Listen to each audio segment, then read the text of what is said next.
మొట్టమొదటిగా ఈ జగ్గంపేట రామవరం ప్రాంతానికి నన్ను ఆహ్వానించి నా నోటి ద్వారా ప్రభువైన యేసుక్రీస్తు వారు ప్రకటించబడడానికి ఈ అవకాశాన్ని కల్పించినటువంటి సహోదరుడు దైవజనులు పాస్టర్ తిమోతి గారికి ప్రభు పేరిట కృతజ్ఞతలు ధన్యవాదాలు తెలియజేసుకుంటున్నాను.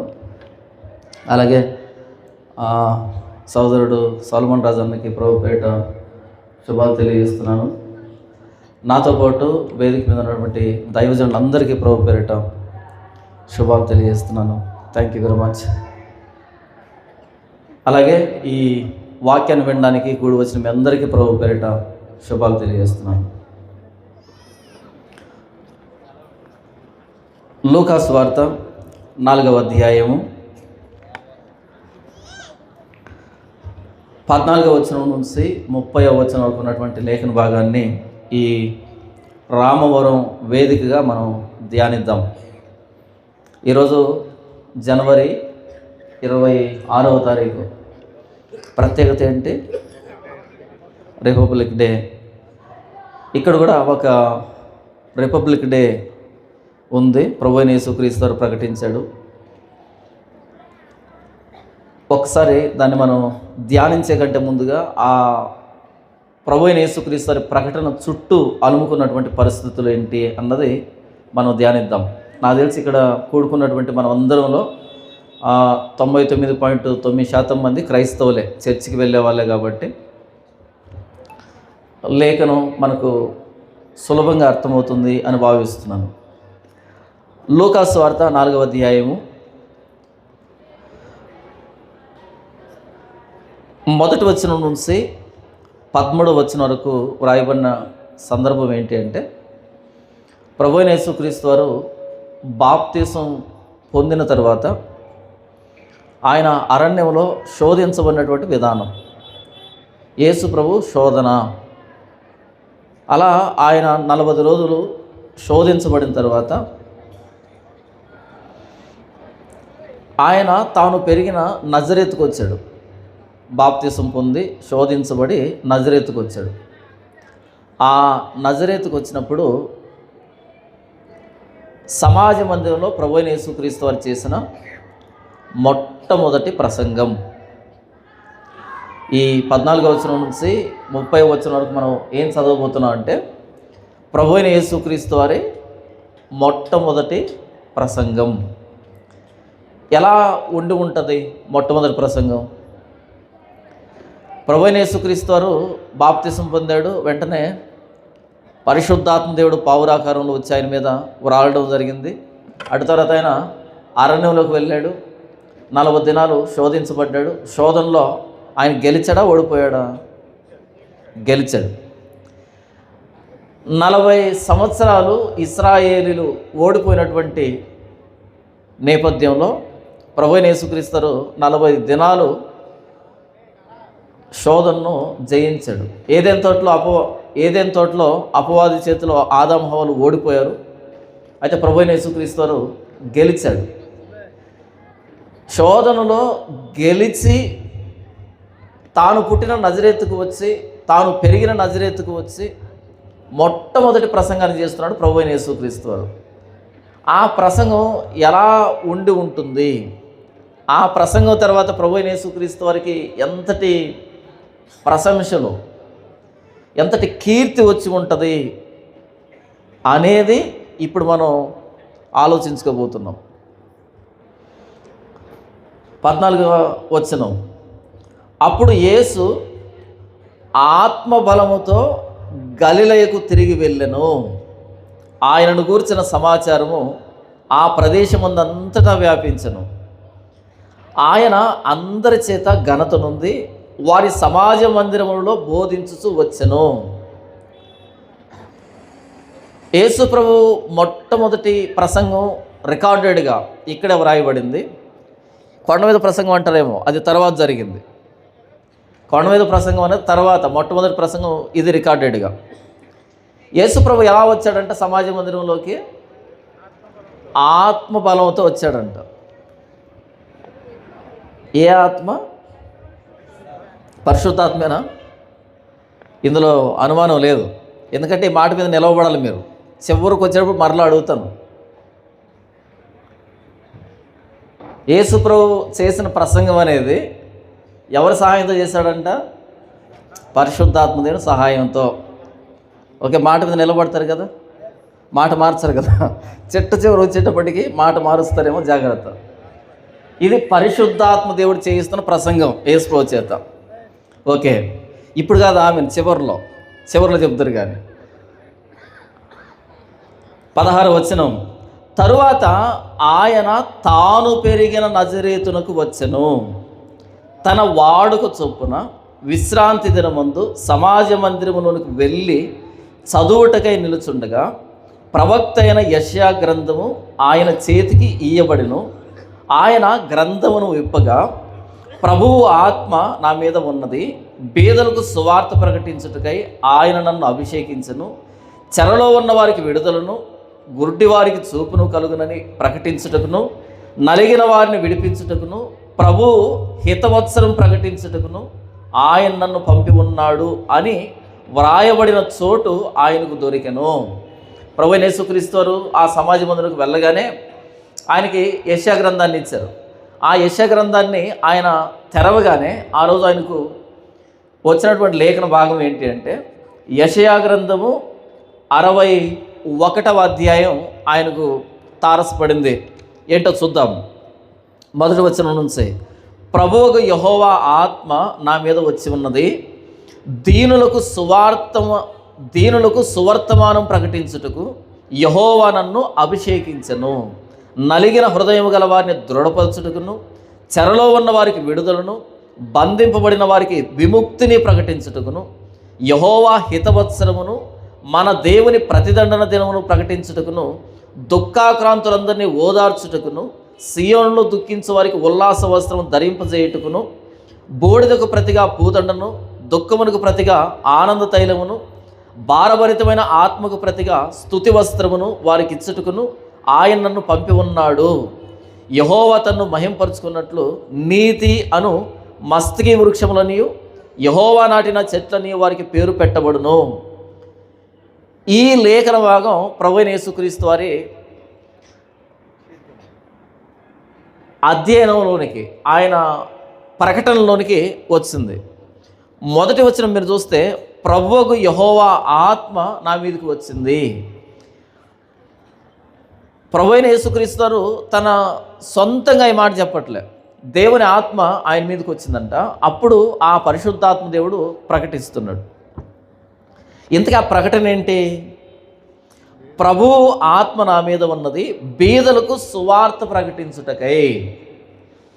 అంటే పరిశుద్ధాత్మ దేవుడు వస్తే ఏం ప్రకటిస్తామంట? సువార్త ప్రకటిస్తామా?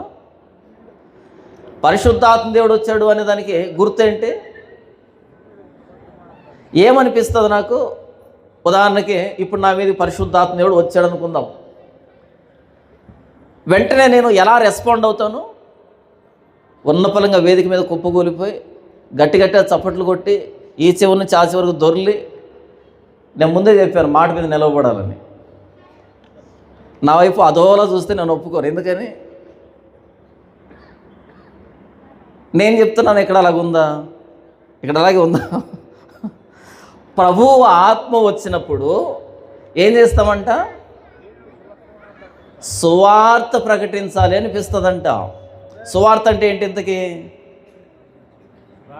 అమ్మా ఆ హాస్పిటల్కి ఈ హాస్పిటల్కి వెళ్ళి ఎందుకు డబ్బు ఖర్చు పెట్టుకుంటావు, చర్చికి రా తల్లి అని పిలవడమా? నేను కూడా గతంలో అప్పుల్లో కూరుకుపోయినాను, ఆ చర్చికి వెళ్తే అప్పులు పోయాయి, నాతో పాటు చర్చికి రా అని పిలవడమా? ఏంటి సువార్త అంటే? సు అంటే మంచి, వార్త అంటే సమాచారం, మంచి సమాచారం. ఎవరికి మంచి సమాచారం? నశించుచున్న వారికి సిలువను గూర్చిన వార్త వెర్రితనం, కానీ రక్షింపబడుచున్న మనకు దేవుని శక్తి. ఎవరైతే సుంకరిలాగా ఆకాశం వైపు కన్నులెత్తడానికి ధైర్యం చాలక రొమ్ములు బాదుకుంటూ దేవా పాపినైనా కరుణించు అని కేకలు వేసేటువంటి స్థితిలో ఉంటారో వాళ్ళకి సువార్త, శుభవార్త. ఏడవనక్కర్లేదు. నీ పాపాలను తీసివేయడానికి ప్రభువైన యేసుక్రీస్తు వారు శిలువలో ప్రాణం పెట్టాడు. నమ్మి బాప్తీసం పొందితే నీ పాపాలు క్షమించబడతాయి, నీవు రక్షించబడతావు అనేది శుభవార్త అవుతుంది. ఎవరికి? నేను పాపిని అని ఒప్పుకునేవాడికి, నేనేం పాపం చేశాను అనే స్వనీతిపరుడికి ఇది దుర్వార్త అవుతుంది. సువార్త అంటే ఇంతేనా, లేకపోతే ఇంకేమైనా ఉందా? ఇంతే కదా. పరిశుద్ధాత్మ దేవుడు వస్తే నంబర్ 1 బీదలకు సువార్త ప్రకటించబడుతుంది. బీదలు అంటే ఎవరు అంటే ధనవంతులు కొత్త సువార్త. బీదలు అంటే ఆత్మ విషయమై దీనులైన వారు ధన్యులు. ఇది ఎక్కడి నుంచి తీసుకోబడిందంటే లేవియకాండం 25వ అధ్యాయం నుంచి తీసుకునబడింది. అక్కడ సునాద సంవత్సరం జూబిలీ అని ఉంటుంది. సునాద సంవత్సరం జూబిలీ అంటే ప్రతి 50వ సంవత్సరం ఇశ్రాయేలు దేశంలో మొత్తం దేశానికి విడుదల సంవత్సరం. మొత్తం దేశానికి విడుదల సంవత్సరం. ఇశ్రాయేల్ దేశంలో ఉండే పద్ధతి ఏంటంటే, ఒకడు బీదవాడై తాను బ్రతకలేక తన భూమిని ఇంకొకడికి అమ్ముకున్నాడు అనుకో. అలా అమ్మినటువంటి భూమి ఆ కొనుక్కున్నటువంటి వ్యక్తి చేతిలో ఎంతకాలం ఉండాలంటే 49 సంవత్సరాలు మాత్రమే ఉండేదానికి అవకాశం ఉంది. 49 సంవత్సరాలు. 49 సంవత్సరాల తర్వాత 50వ సంవత్సరం వస్తుంది. ఆ రోజు ఎవరైతే భూమిని కొనుక్కున్నారో, లేదా ఎవరైతే అప్పు ఇచ్చారో, ఎవరైతే చెరలో వేయబడ్డారో, ఇలాంటి వాళ్ళందరూ ఎలా పరిగణించబడతారు అంటే, ఉదాహరణకి నేను మీకు భూమిని అమ్మాను, మీరు అనుభవిస్తున్నారు, మీరు పొలం పెట్టుకుంటున్నారు. 50వ సంవత్సరం వచ్చినప్పుడు, సునాద సంవత్సరం వచ్చినప్పుడు ప్రధాన యాజకుడు ఆ బోరను ఊదినప్పుడు ఆ రోజు ఆ శబ్దం విన్న వాళ్ళంతా కూడా ఆ భూమి మరలా నా స్వాధీనంలోకి వస్తుంది. లేదా మీ దగ్గర నేను అప్పు తీసుకున్నాను, ఆ సునాద సంవత్సరంలో నేను అప్పు కట్టలేకపోయాను అనుకో, మరలా నేను విముక్తుని అవుతాను, డబ్బు కట్టాల్సిన అక్కర్లే. లేకపోతే నేను చెరసాలలో వేయబడ్డాను, చెరలో ఉన్నాను, నేను 50వ సంవత్సరంలో రిలీజ్ అవుతాను. నేను బానిసగా ఉన్నాను అనుకోండి, 50వ సంవత్సరంలో నా బానిసత్వం నుంచి నేను విముక్తి పొంది బయటకు వచ్చేస్తాను. 50వ సంవత్సరం అంటే హితవత్సరం, మంచి సంవత్సరం. ఎంత మంచిది అంటే చెరలో ఉన్న వాళ్ళు బయటకు వస్తారు, బానిసలు విడిపించబడతారు, అప్పులన్నీ తీరిపోతాయి, భూమి మరలా వారి స్వాధీనంలోకి వస్తుంది. ఎందుకు ఇలాంటి నియమాన్ని దేవుడు చేశాడు అంటే, ఇశ్రాయేలు దేశంలో దేవుడు ఎవరికైతే భూమిని ఇచ్చాడు, కొలిచి ఇచ్చాడు యెహోషువ ద్వారా, ఆ భూమి వాళ్ళ వశంలోనే ఉండాలి, ఇంకొకరు ఆక్రమించుకోవడానికి వీలు లేదు. కబ్జా అనేదానికి ఇశ్రాయేల్ దేశంలో చోటు లేదు. ఒకవేళ నన్ను అమ్ముకున్నది మరలా 50వ సంవత్సరంలో నాకు రావాల్సిందే. ఇకపోతే ఇశ్రాయేల్ ఎవరు కూడా బానిసలుగా ఉండకూడదు అనేదానికి 50వ సంవత్సరం మరలా నేను రిలీజ్ అవ్వచ్చు. కాబట్టి తన సహోదరుల చేత బానిసత్వం చేయించుకోకూడదు అనే దానికి దేవుడు పెట్టినటువంటి నియమం ఇది. ఇలా 50వ సంవత్సరం అంటే హితవత్సరం, దేవుని దయను ప్రకటించేటువంటి సంవత్సరం అది. బీదలకు సువర్తమానం అంటే ఎవరైతే భూములు అమ్ముకున్నారో, ఎవరైతే అప్పు తెచ్చుకున్నారో, ఎవరైతే బానిసత్వంలో ఉన్నారో వాళ్ళు బీదలే కదా. ఈ 50వ సంవత్సరం వాళ్ళకి శుభవార్త కాదా? నీ అప్పులన్నీ తీరిపోయాయి, నీ భూమి మరలా నీకు వెనక్కి వస్తుంది, నీ బానిసత్వం పోతుంది అనేది శుభవార్త కాదా? శుభవార్తే. అది భౌతికమైన శుభవార్త. భౌతికమైన భక్తి జరిగిస్తున్నటువంటి ఇశ్రాయేలీయులకి పాత నిబంధనలో శుభవార్త. మరి కొత్త నిబంధనలో శుభవార్త ఏంటి? అప్పులు పోతాయనా? ఇప్పటికీ ప్రకటించుకున్నావు చర్చిల్లో. కొత్త నిబంధనలో శుభవార్త ఏంటంటే నీ పాపాలు పోయాయి, నీ పాప బానిసత్వం పోయింది, నిన్ను చెరగా పట్టుకున్న పాపం అనే చెరని ప్రభువు చెరగా పట్టుకుని వెళ్ళి నీకు దీవెనను ఆశీర్వాదాన్ని అనుగ్రహించాడు. ఇది కొత్త నిబంధనలో హితవత్సరం, కొత్త నిబంధనలో జూబిలీ, సునాద సంవత్సరం. అంతేనా? బేదలకు సువార్త అంటే ఇంకేమైనా ఉందా?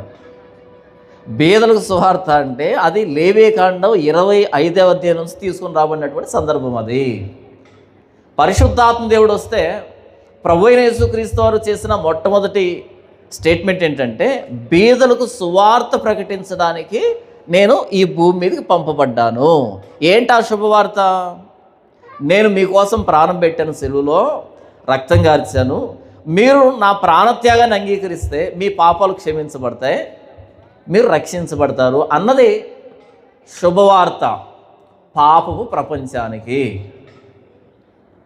పాప ప్రపంచానికి మీరు రోడ్డు మీద వెళ్తూ ఉంటే అక్కడక్కడ కొన్ని బస్ షెల్టర్లు కనపడతాయి. బస్ షెల్టర్లు, బస్ స్టాండ్ అంటే బస్సులు ఆగేదానికి. దాని మీద ఏమని రాస్తారంటే, కీర్తిశేషులు సుబ్బారెడ్డి గారి జ్ఞాపకార్థం రాస్తారా? ఎందుకని ఆ బస్ షెల్టర్ కట్టించారు? అక్కడ వాళ్ళ పిల్లలు కట్టించారు. ఎందుకని? పుణ్యం కోసం. పుణ్యం కోసమేనా కదా? ప్రతి సంవత్సరం బట్టలు పెడతారు, భోజనాలు పెడతారు. వీటిని పుణ్యకార్యాలు అంటారు. ఎందుకంటే చేసిన పాపాలు పోగొట్టుకోవడానికి. ఇలా ఎవరికైతే పాప భీతి ఉండి, నేను పాపిననే స్పృహ ఉండి, వెళ్ళి అడగండి. ఈ జ్ఞాపకార్థ ఏమంటారు, ఈ మెమోరియల్స్ కట్టిస్తారే, జ్ఞాపకార్థం కట్టిస్తారే, లేదా పుణ్యకార్యాలు చేస్తుంటారు, వాళ్ళ దగ్గరికి వెళ్ళి అడిగి చూడు. నీ మనస్సాక్షి మేము చేసుకొని చెప్పు, నిజంగానే నీ పాపాలు పోయాయి అని నిశ్చయిత నీకుందా అని అడుగు. ఉంటుందా? ఉండదు. బయటికి మనం నటించవచ్చు, కానీ అంతరంగా ఏం చెప్తుందంటే, లేదు, పాపాలు పోవు. అలా ఎవరికైతే పాపం పట్ల స్పృహ ఉండి, భీతి ఉండి, నా పాపాలు ఎలా పోతాయి అనే వాళ్ళకి శుభవార్త ఏంటంటే, ప్రభు అయిన యేసుక్రీస్తు వారి రక్తం ప్రతి పాపం నుండి మిమ్ములను కడిగి పవిత్రులుగా చేయును అనే మాట. మీకు సందర్భాన్ని చెప్తాను అర్థం కావడానికి.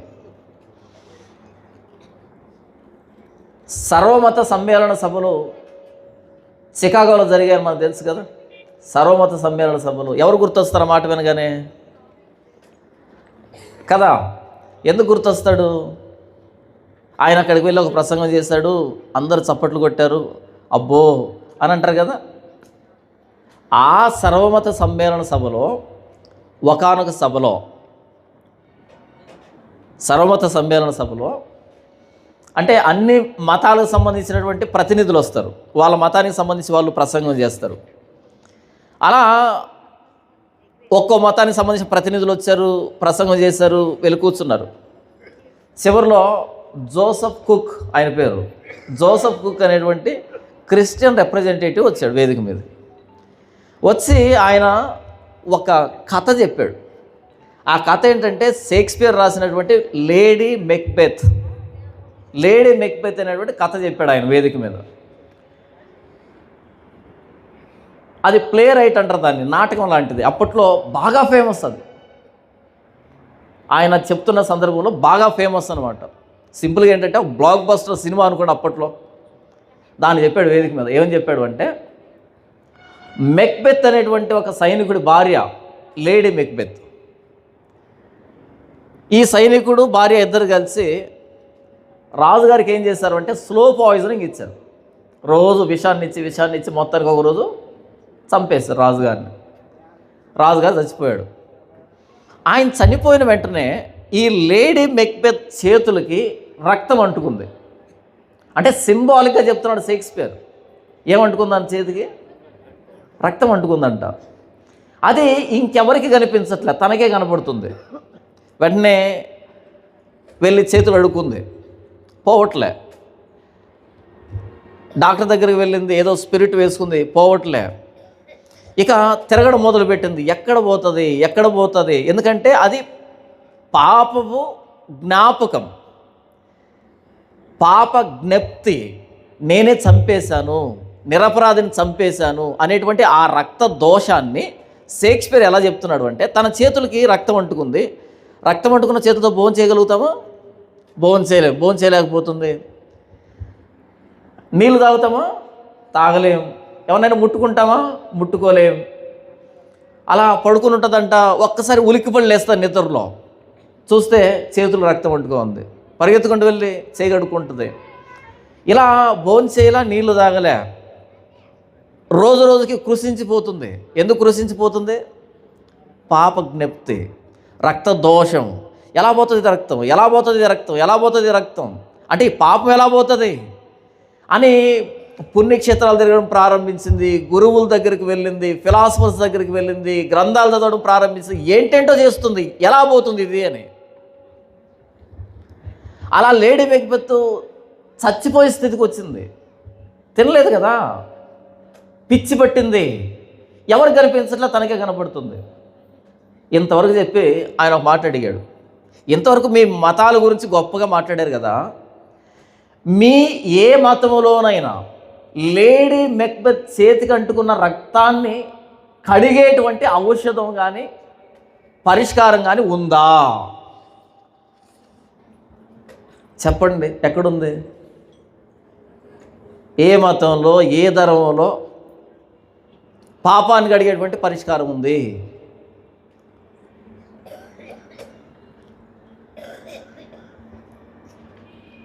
అప్పుడు వాళ్ళందరూ తలదించుకుంటే ఆయన చదివినటువంటి లేఖన భాగం ఏంటి అంటే, యోహాను పత్రిక, అపోస్తలుడైన యోహాను రాసిన పత్రిక 1వ అధ్యాయము ఎన్నో వచనం 7వ వచనం. ఏముంది అక్కడ?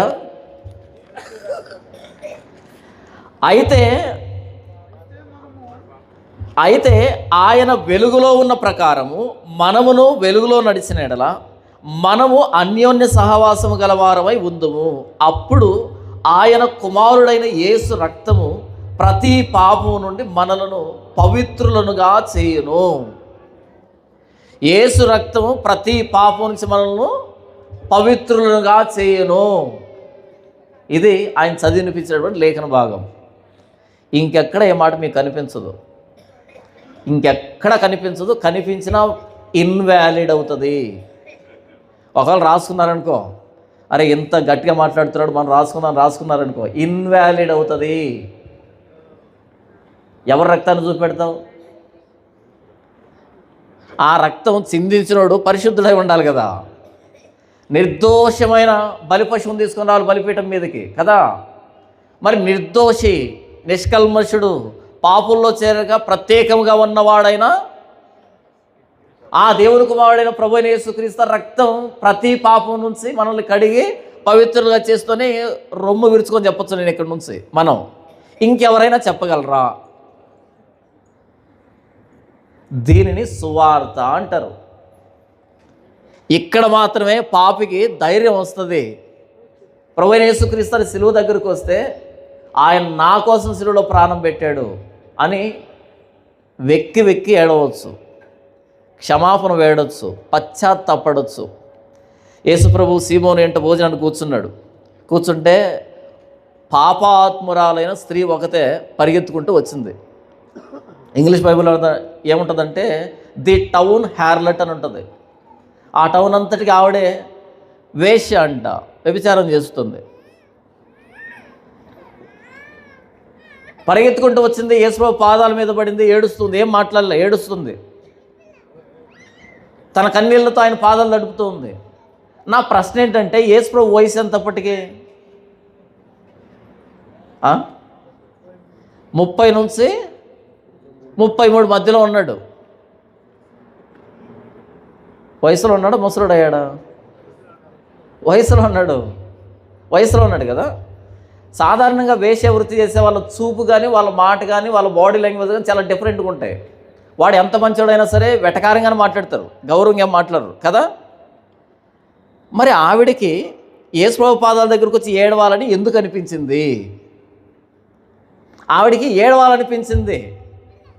యేసుప్రభు దగ్గర ఆటోగ్రాఫ్ కాదు, ఆయన దగ్గరకు వచ్చి ఏడవాలనిపించింది, వెక్కి ఎక్కి ఏడవాలనిపించింది, ఆయన పాదాల మీద పడి ఏడవాలనిపించింది. ఏం మాట్లాడటంలా, ఏడుస్తుంది ఆవిడ. ఎందుకు అనిపించింది ఆవిడకి? ఆయనలో పాపం లేదు కాబట్టి, ఆయన తనని అర్థం చేసుకుంటాడు కాబట్టి, ఆయన మాత్రమే తనని క్షమిస్తాడు కాబట్టి. ఒక పాపి మనసారా ఏడ్చి తన పాపాలు ఒప్పుకోవాలంటే ఒకే ఒకడున్నాడు ఈ భూమి మీద, మన వినికిడిలో, ఆకాశం కింద, మనుషుల్లో ఇవ్వబడిన మరి ఏ నామములో కూడా నేను పాపిని ఒప్పుకునేదానికి మనసు రాదు, ఒక క్రీస్తు నామములో తప్ప, ప్రభు అయిన యేసుక్రీస్తు నామములో తప్ప. ఇది సువార్త అంటే, ఇది ప్రకటించాల్సింది. ప్రభు అయిన యేసుక్రీస్తు మాత్రమే పాపాలు క్షమించే దేవుడు, ఆయన నిజమైన దేవుడు అని వాళ్లకు అర్థమయ్యేటట్టుగా వివరించడమే సువార్త అంటే. మీకు 2 ఉదాహరణలు చెప్పాను, ఇప్పుడు మీకు అర్థం కాదు 2 చెప్పాను. మీకు కూడా తెలివి ఉంది కదా, మీరు ఆలోచించండి. నా ఎదిరింటోడికి, పొరుగింటోడికి, నా కొలికి, నా తోటి విద్యార్థికి, నా సమాజంలో తిరుగుతున్న వాళ్ళకి, నా బంధువులకి, స్నేహితులకి వాళ్ళ స్టాండర్డ్ ఏంటి, వాళ్ళ అవగాహన ఏంటి, నేను ఎలా చెబితే క్రీస్తు ప్రాణత్యాగం వాళ్ళకి అర్థమవుతుందని నువ్వు కసరత్తు చేయాలి. మీకోసం నేను చేశాను కదా, అలా మీరు చేయాలి. దీన్ని సువార్త అంటారు. ఇలా ప్రభు అయిన యేసుక్రీస్తు ప్రాణత్యాగాన్ని ప్రకటించడానికి నువ్వు చేసే కసరత్తు ఉంటుంది.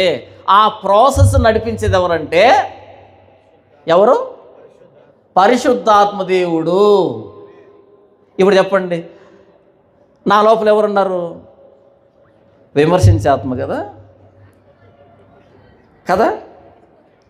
విమర్శించే ఆత్మ ఉన్నాడు కదా నా లోపల. ఒరే నాయన, యేసు ప్రభువుని గురించి స్పష్టంగా వివరించడం పరిశుద్ధాత్మ దేవుడు నడిపించే విధానము. నీకు నేను నచ్చకపోతే నాలో ఉన్న పరిశుద్ధాత్మ దేవుడికి విమర్శనాత్మ అని పేరు పెడితే పోతావు నాశనమై. బీదలకు సువర్తమానం ప్రకటించడం పరిశుద్ధాత్మ దేవుని లక్షణం. నంబర్ 2, చెరలో ఉన్న వారికి విడుదల. చెరలో ఉంచి విడిపించాలి అంటే ఏం చేయాలి? ఎవరైతే చెరపట్టబడ్డారో వాళ్ళు ఎందుకు చెరపట్టబడ్డారో దానికి క్రయాన్ని చెల్లిస్తే వాళ్ళని విడిపించవచ్చు చెరలో నుంచి. ఏదైనా తోట నుంచి అపవాది చెరబట్టింది మానవ జాతిని. పాపం చేయవాడు పాపానికి దాసుడు, స్లేవ్. ఏదైనా తోట నుంచి మానవ జాతిని చెరబట్టింది అపవాది. కాబట్టి ఆయన ఏం చేశాడు? చెరను చెరగా పట్టుకుని వెళ్ళి మనుషులకి ఈవులను అనుగ్రహించాడు. చెరబట్టిన పాపాన్ని ఆయన చెరబట్టాడు, చెరబట్టిన అపవాదిని ఆయన చెరబట్టాడు. ఆ పాపాన్ని చెరలోంచి బయటికి తీసుకుని రావడానికి దేవుడు ధర్మశాస్త్రం ఇచ్చాడు. ఆ ధర్మశాస్త్రం కూడా చెరగా మారింది ఇశ్రాయేలీయులకి. అందులోంచి బయటకు రాలేకపోయారు, బానిసలు అయిపోయారు. ఆ ధర్మశాస్త్రం అనే చెరని చెరగా పట్టుకుని వెళ్ళాడు ఆయన. తన శరీరం మందు ధర్మశాస్త్ర విధుల్ని నెరవేర్చడం ద్వారా సిలువలో. ప్రభువైన యేసుక్రీస్తు వారి దగ్గరికి రాకపోతే ఆయా మత సంబంధమైన కార్యక్రమాలకి, ఆయా సంస్కారాలకి, ఆచారాలకి, విధులకి, పద్ధతులకి, ధర్మాలకి, నైతిక విలువలకి చెర బానిసలమైపోతాం. క్రీస్తులో స్వాతంత్రం ఉంది. క్రీస్తులో ఏముంది? స్వాతంత్రం. ఈరోజు ఏంటి? రిపబ్లిక్ డే కదా. నిజమైన గణతంత్రం క్రీస్తులో. నిజమైన గణతంత్రం ఉండేది క్రీస్తులో. మనకు గణతంత్రం కావాల్సింది బ్రిటిషర్స్ దగ్గర నుంచి కాదు. అపోస్తలుడైన పౌలు ఏమంటాడు? రోమీయులకు రాసిన పత్రిక 7వ అధ్యాయము, రోమీయులకు రాసిన పత్రిక 7వ అధ్యాయము 23వ వచనం, వేరొక నియమము నా అవయములో ఉన్నట్టు నాకు కనబడుచున్నది. అది నా మనసునందున్న ధర్మశాస్త్రంతో పోరాడుచు నా అవయములో ఉన్న పాప నియమమునకు నన్ను చెరపట్టి లోపరుచుకొనుచున్నది. మన అంతరంగంలో ఒక నియమం ఉందంట. ఏంటి ఆ నియమం? పాప నియమం.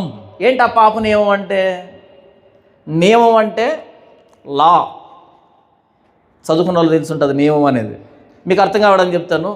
ఇప్పుడు ఈ మొబైల్ని ఇలా వదిలిపెట్టాను అనుకో, ఎంత ఎత్తి వెళ్తుంది పైకి? ఎంత అడుగెత్తి వెళ్తుందా? 2 అడుగులా? పైకి వెళ్ళదా? పైకి వెళ్తుంది వాళ్ళు చేయొద్దండి, కిందనే పడుతుందా? మీ మొబైల్ వదిలిపెడితే అవి కూడా కింద పడతాయా? ఒక్క మొబైల్ కూడా పైకి వెళ్ళదా? ఎందుకు వెళ్ళదు? గురుత్వాకర్షణ నియమం. భూమికి ఏముంది? గురుత్వాకర్షణ నియమం ఉంది. మీరు అలా వదిలిపెడితే కనుక కిందనే పడుతుంది. ప్రపంచంలో ఎవరు వదిలిపెట్టే కిందే పడుతుంది. ఎందుకు పడుతుందంటే గురుత్వాకర్షణ నియమం ఉంది. ఇక్కడ పౌలు ఏమంటున్నాడంటే వేరొక నియమము నా అవయవములో ఉన్నట్టు నాకు కనబడుతుంది. లోపల ఏముందంట? ఒక నియమం ఉందంట. ఏంటి ఆ నియమం? ఇంతకీ అది నా మనసునందున్న ధర్మశాస్త్రంతో పోరాడుచు నా అవయవంలో ఉన్న పాప నియమమునకు నన్ను లోపరుచుకొనుచున్నది అంటున్నాడు. పాప నియమం, గురుత్వాకర్షణ ఏం కాదు, పాప నియమం. అదేంటి ఇంతకీ? అదేంటంటే పాపం ఎలా వర్కౌట్ అవుతుందంటే చూడండి, 18వ వచనం, నా యందు అనగా నా శరీరమందు మంచిది ఏది నివసింపదని నేను ఎరుగుదును. ఏమంటున్నాడు ఆయన? నా లోపల మంచి ఉంది అంటున్నాడా, ఉండదు అంటున్నాడా? ఎవరి మాట అంటున్నది? అపోస్తలుడైన పౌలు. ఎప్పుడు? బాప్తీసానికి ముందా, బాప్తీసం తర్వాత? బాప్తీసం తర్వాతేనా? ఆవిడ ప్రయాణాలు చేస్తున్నాడా? స్వార్థ ప్రకటిస్తున్నాడా? వాక్యం చెప్తున్నాడా? ఏం చెప్పాలి? నేను మంచోనని చెప్పాలి కదా, నేను మంచోనని చెప్పాలి కదా. ఏమన్నాడు అక్కడ? నా యందు అనగా నా శరీరమందు మంచిది ఏది నివసింపదు అని నేను ఎరుగుదును. ఏ మంచి ఉండదు. పౌలకేనా, మనకు కూడానా? పౌలకు కాదు, మనకు కూడా కదా. మంచిది ఉందా ఏమైనా? లేదు. నీతిమంతుడు లేడు, ఒక్కడు కూడా లేడా? ఎందుకు ఒక్కడు కూడా లేడు? ఒక్కడైనా ఉండాలి కదా. అదే అంటున్నా. ఇప్పుడు నీతిమంతుడు లేడు, ఒక్కడు లేడంటే పౌలు ఇప్పుడు ఉన్నాడా? ఏమో ఇప్పుడు ఉండొచ్చేమో ఒక నీతిమంతుడు. ఎందుకు రాస్తాడు అలా? భవిష్యత్తులో పుట్టొచ్చేమో ఒక నీతిమంతుడు. అలా రాస్తే ఎలా? అందరిని జనరలైజ్ చేస్తే ఎలా? ఎవడో ఒకడు ఉండకపోతాడా? ఎవడో ఒకడైనా ఉండకపోతాడా? ఎందుకు ఉండడంటే అందరం పాప నియమానికి లోనై ఉన్నాం. ఒక్క మొబైల్ కూడా కింద పైకి వెళ్ళదు కదా, అన్ని కింద పడతాయి కదా. ఒక్క మొబైల్ కూడా పైకి వెళ్ళకుండా కింద పడుతుందంటే భూమికి గురుత్వాకర్షణ శక్తి ఉంది. ఒకవేళ మొబైల్ పొరపాటున పైకి వెళ్ళినా మనం మాత్రం కింద పడతాం. పాప నియమం ఉంది. కొన్ని చోట్ల భూమికి గురుత్వాకర్షణ శక్తి తక్కువ ఉంటుంది, అక్కడ పైకి తేలుతాయి. కొన్ని ప్రదేశాల్లోనే భూమి మీద అక్కడ జీరో గ్రావిటీ ఉంటుంది, అప్పుడు పైనే ఉంటుంది. ఇక్కడ తేలింది చూడు అంటే కుదరదు. ఒకవేళ అలా అయినా కండిషన్ అప్లై అవుతుందేమో, కానీ మనుషుల్లో నీతిమంతుడు లేడు, ఒక్కడు లేడు. ఒక్కడు కూడా లేడంట నీతిమంతుడు. ఈ మధ్య ఏమన్నారంటే, ఏరా జాన్ పాల్ నువ్వు నీతిమంతుడువా? నేను ఎప్పుడు చెప్పాను, నేను వేదిక ఎక్కినప్పటి నుంచి మొత్తుకునేది ఏంటంటే అందరం పాపులమే చెప్తూ ఉంటే నువ్వు నీతిమంతుడువా అంటే నేను అలా నీతిమంతుని అవుతాను? నేను ఇక్కడికి వచ్చింది నన్ను ప్రకటించుకోవడానికి కాదు, నన్ను ఉచితముగా నీతిమంతుడిగా చేసిన క్రీస్తుని గురించి ప్రకటించడానికి. మీరు తప్పు చేస్తున్నారంటే నువ్వు మంచోడువా అది కాదు ప్రశ్న. నువ్వు ఎలా తప్పు చేయట్లేదో చెప్తే సరిపోతుంది. నువ్వు తాగావు కదా అంటే నువ్వు తాగలే సమాధానం కాదు అది. నువ్వు తాగేవలేదు చెప్పు. మీరు ఎందుకు ఇలా చేస్తున్నారంటే నువ్వు నీతిమంతుడువా? నేను నీతిమంతుడని చెప్పట్లే, లేఖనం ఇక్కడ ఇలా ఉంది, నువ్వెందుకు అతిక్రమిస్తున్నావంటే నీకు లేఖనానికి సమస్య. నేను చదివాను కాబట్టి చెప్పాను. నువ్వు మంచోడువా? నేను మంచోననిగా చెప్తున్నదే, నేను ఎప్పటికీ మంచోని కాదు. లేఖనం ఇక్కడ ఎలా ఉంది, ఎందుకు లేఖనానికి వ్యతిరేకంగా ప్రవర్తిస్తున్నావు? నేను నీతిమంతుని కాదు, నీతిమంతుడైన క్రీస్తుని గురించి ప్రకటించడానికి వచ్చాను అంతే. ఎందుకు మాట చూపించాను అంటే మనందరిలో పాప నియమం ఉంది కాబట్టి మనం ఎలా బిహేవ్ చేస్తామంటే 18 వచనం చూడండి, 18 నా యందు అనగా నా శరీరమందు మంచిది ఏది నివసింపదని నేను ఎరుగుదును. మేలైనది చేయవలనను కోరిక నాకు కలుగుతున్నది, కానీ దానిని చేయుట నాకు కలుగుటలేదు. నేను చేయగోరు మేలు చేయక చేయగోరని కీడు చేయుచున్నాను. నేను కోరని దాన్ని చేసిన ఎడల దానిని చేయునది నా యందు నివసించు పాపమే కానీ ఇకను నేను కాదు. కాబట్టి మేలు చేయగోరు నాకు కీడు చేయట కలుగుచున్నదని ఒక నియమం నాకు కనబడుచున్నది. నేను మంచి చేద్దాం అనుకుంటున్నాను, అనుకునేదేంటి మంచి చేద్దామని, జరిగేదేంటి కీడు. అనుకునేదేంటి మంచి చేద్దామని, జరిగేదేంటి కీడు. మీకు కూడా ఎలాగ జరుగుతుందా? ఇప్పుడు తీర్మానం తీసుకుంటారా? డిసెంబర్ 31 తారీఖు ఏమని తీర్మానం తీసుకుంటాం? ప్రభా పోయిన సంవత్సరం అంటే వదిలిపెట్టి ఇక వచ్చే సంవత్సరం చూడు మామూలుగా ఉండదు. ఆ ఫస్ట్ రోజు జనవరి 1 రోజు పరిశుద్ధంగా ఉంటాం, ఎందుకంటే నిద్రపోతాం కాబట్టి. అంతేనా? ఆ మొదటి రోజు జనవరి 1 తారీఖు పరిశుద్ధంగా ఉంటాం, ఎందుకంటే బయటికి రాము, నిద్రపోయి ఉంటాం. రాత్రి మేలుకున్నాం కదా, కాబట్టి నిద్రపోయి ఉంటాం. ఆ 2వ రోజు నుంచి ఏం చేస్తాం? సెకండ్ డే నుంచి ఏదైతే ప్రభువా వదిలిపెట్టేస్తున్నానో మొత్తం అన్నీ స్టార్ట్ చేస్తాం. అందరం అంతే. చేద్దాం అనుకునేది ఒకటే, చేసేది ఒకటే. ఎందుకు ఇలా జరుగుతుంది? నేను చేయమని చెప్పట్లేదు సుమా, నేను లైసెన్స్ ఇవ్వట్లేదు సుమా.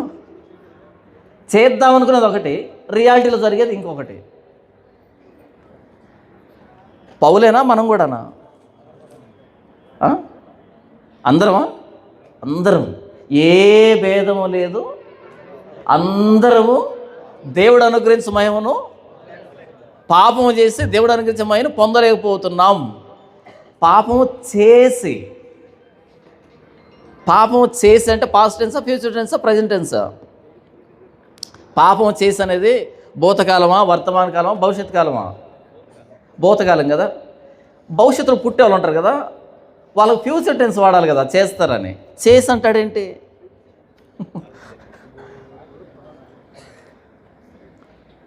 అంత పక్కా మనం పాపం చేయడు, పక్కాగా పాపం చేస్తాం. ఎందుకంటే లోపల పాప నియమం ఉంది. ఇప్పుడు నేను ఎలా తప్పించుకోవాలి? దాంట్లో నుంచి ఎలా తప్పించుకోగలను? ఈ మొబైల్ని ఇలా విసిరేస్తాను పైకి, అలా ఒక 20 మీటర్స్ పైకి వెళ్తుంది. ఆ తర్వాత ఏమవుతుంది? కిందకే వస్తుందా? ఎందుకు వస్తుంది? ఇది విసిరాను కదా బలంగానే. ఒక్కరోజు బాగుంటావు, 2 రోజులు బాగుంటావు, 1 నెల బాగుంటావు, 3 నెలలు బాగుంటావు. ఆ తర్వాత ఏం జరుగుతుంది? పై నుంచి మళ్ళీ పడాలి కదా. ఇలా పైకి వెళ్ళింది ఎక్కడో దగ్గర ఆగుతుంది. ఇలా ఆగుతుందా? మళ్ళీ కిందకి వస్తుందా? ఎంత ఎత్తిపోతే అంత దడేలని శబ్దం వస్తుంది. ఇక్కడ నుంచి పడింది అనుకో కొంచెం తక్కువ శబ్దం వస్తుంది. పైకి వెళ్ళింది అనుకో దడేలని శబ్దం వస్తుంది. వెళ్ళొద్దని చెప్పట్లేదు, ప్రయత్నం చేయొద్దని చెప్పట్లేదు, ఒక రియాలిటీ అర్థం చేస్తున్నామని చెప్తున్నా. తెల్లవారుదామని 4 గంటలకి మీ గోదావరిలో మునిగారనుకో పుణ్యం రా, జలుబు వస్తుంది. నిజం, పుణ్యం రావడం దేవుడెరుగు, జలుబు చేస్తుంది. పుణ్యం రావాలంటే పుణ్య దాన బలియాగం, పుణ్యదానం అని రాయబడిందా రోమిలు రాసిన పత్రికలో? చూద్దామా? 5వ అధ్యాయం, రోమిలు రాసిన పత్రిక 5వ అధ్యాయం 18వ వచనం. కాబట్టి తీర్పు ఒక్క అపరాధ మూలము వచ్చినదై మనుషులకందరికీ శిక్షావిధి కలుగుటకు ఎలాగూ కారణమాయనో అలాగే ఒక్క పుణ్యకార్యము వలన కృపాదానమును మనుషులకందరికీ జీవప్రదమైన నీతి విధించబడుటకు కారణమాయను. ఏంటంట? పుణ్యకార్యము, కృపాదానము. ప్రభువైన యేసుక్రీస్తు వారు పుణ్యాన్ని దానం చేశాడంట. పుణ్యం అంటే ఏంటంటే పాపాత్ముల్ని పునీతులుగా చేసే కార్యం. పాపాత్ముల్ని పునీతులుగా చేసేది అది ప్రభువైన యేసుక్రీస్తు వారు చేశాడు. నేనేమంటున్నానంటే మనమంతా పాప నియమానికి లోనై ఉన్నాం. మనం అనుకునేది ఒకటి, జరిగేది ఒకటి. ఇలాంటి నియమంలో నుంచి దీన్ని బ్రేక్ చేసి మనల్ని పునీతులుగా చేయాలంటే, పరిశుద్ధులుగా చేయాలంటే ఒకే ఒక్క మార్గం ఉంది. ఆయన పేరు ప్రభువైన యేసుక్రీస్తు వారు. నీతిమంతులు లేడు, ఒక్కడు లేడు. మనల్ని ఉచితముగా నీతిమంతులుగా చేసేది ప్రభువైన యేసుక్రీస్తు వారే. ఇది అసలైన విడుదల అంటే, ఇది నిజమైన గణతంత్రం అంటే. మన అంతరంగం నుంచి మనకు స్వేచ్ఛ, స్వాతంత్ర్యం. చదివినిపిస్తాను చూడండి, 23 వచనం. వేరొక నియమము నా అవయవంలో ఉన్నట్టు నాకు కనబడుచున్నది, అది నా మనసునందున్న ధర్మశాస్త్రంతో పోరాడుచు నా అవయవంలో ఉన్న పాప నియమమునకు నన్ను చెరపట్టి లోపరుచుకొనుచున్నది. అయ్యో, నేను ఎంత దౌర్భాగ్యుడను! ఇట్టి మరణమునకు లోనకు శరీరం నుండి నన్ను ఎవడు విడిపించును? ఏమన్నావు? బ్రిటిష్ వాళ్ళ దగ్గర నుంచి మనల్ని స్వాతంత్ర సమరయోధులు విడిపించారు కాబట్టి మనకు స్వాతంత్రం వచ్చింది. నేను కాదనట్లే. అటు బ్రిటిష్ వాళ్ళు, ఇటు భారతీయులు ఇద్దరు పాపానికి లోనే ఉన్నారు. దాని నుంచి విడిపించేది ఎవడు? ఇద్దరు పాపానికి లోనే ఉన్నారు.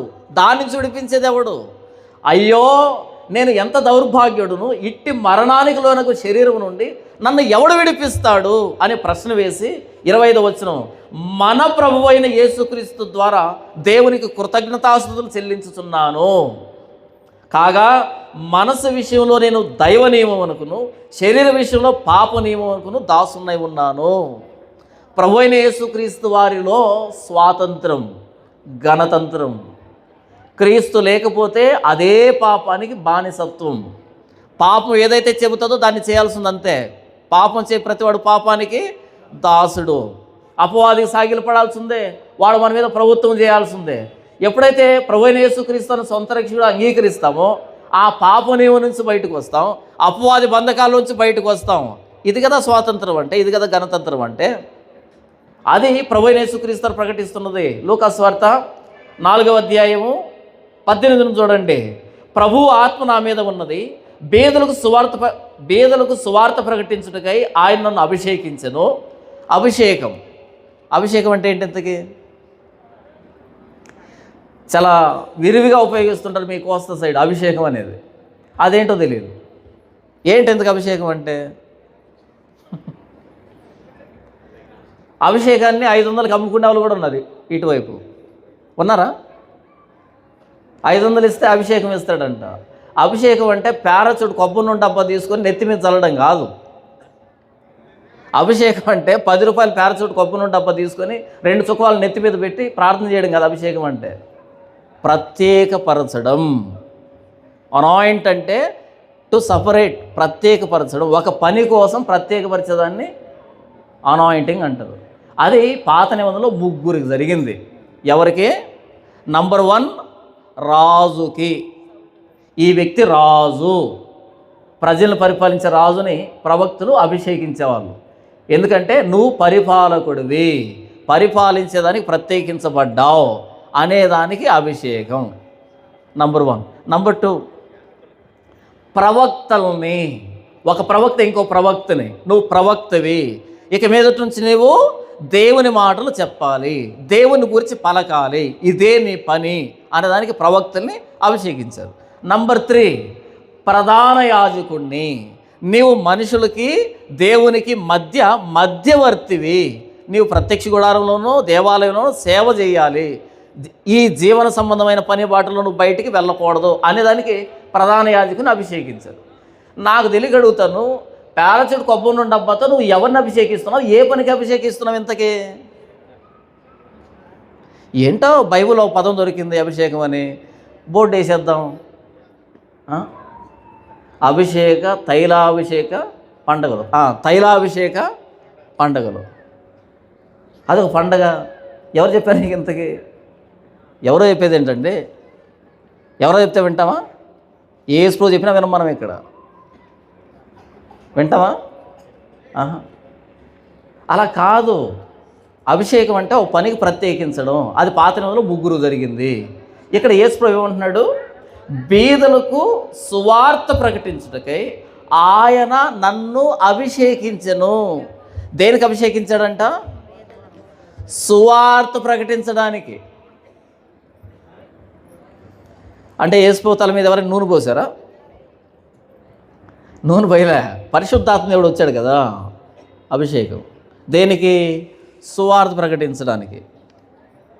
ఇప్పుడు అభిషేకం అంటే కొబ్బరి నూనె నెత్తి మీద వేయడం. ఎవరు చెప్పారు అలా? ఎవరు చెప్పారు అంటున్నా. కొత్త మంది ఎవరికైనా అలా అభిషేకం జరిగిందా? జరగలే. మన కొత్త నిబంధనకి పాత నిబంధనకి మధ్యలో తేడా తెలియదు. గుడ్డెద్దు చేలో పడినట్టు చేతికి అందింది, నోటికి అందింది అలా వాడుకోవడమే. అది పాత నిబంధన, కొత్త నిబంధన ఎంతవరకు అప్లై అవుతుంది, మనకి అవసరమా? బీదలకు సువార్త ప్రకటించుటకై ఆయన నన్ను అభిషేకించను. ఇది అభిషేకం అంటే. మీరు వీధుల్లోకి వెళ్ళి సువార్త ప్రకటిస్తున్నారు అంటే, లేదా ఒక పోస్టర్ తయారు చేసి సువార్త ప్రకటిస్తున్నారంటే, లేదా ఒక వీడియో మాట్లాడి సువార్త ప్రకటిస్తున్నారంటే, లేదా నీ కొలీగ్తోనో, నీ తోటి విద్యార్థితోనో, నీ బంధువుతోనో, స్నేహితుడితోనో, ఇంట్లోనో, బయటో, ఎక్కడో చోట ప్రభువైన యేసుక్రీస్తు గురించి ప్రకటిస్తున్నా అంటే నీ మీద ఏముందని అర్థం? అభిషేకం ఉందని. నేను చెప్తున్నాను, ఇక్కడ ఉందా? ఇక్కడ ఉంది కదా. రేపటి నుంచి ఎవడైనా తైలాభిషేక పండుగ అంటే పైకి కింద చూడండి 2 సార్లు. బైబిల్లో లేదు ఎక్కడి నుంచి వచ్చింది అని, అపోస్తులు లేదు నీకు ఎక్కడి నుంచి వచ్చింది అని. ప్రతి ఓడు తమాషాలు చేయడం ప్రారంభించాడు. నా చర్చి నా ఇష్టం. సారీ, ఇది నీ చర్చి కాదు. క్రీస్తు ప్రాణం పెడితే వచ్చిన సంఘం ఇది. ఒకవేళ నీ ఇష్టాలు ఉంటే అత్తగారింట్లో చేసుకో.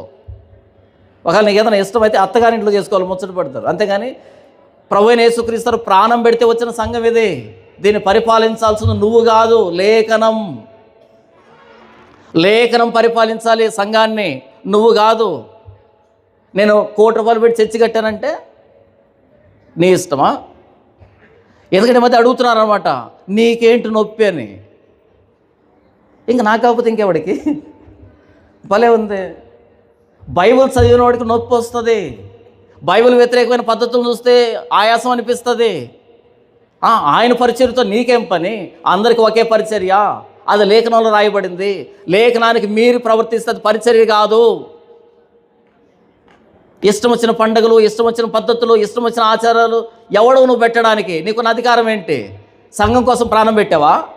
క్రీస్తు కదా పెట్టింది. ఆ లేఖనం పరిపాలించాలి సంఘాన్ని.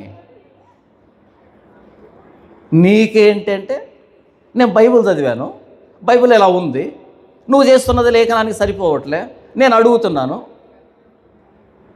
సరే, ఇప్పటికైనా మెరుగు సరి చేసుకోకుండా నీకేంటంటే ఇది నీ సొంత పరిచర్య అనుకుంటున్నావా?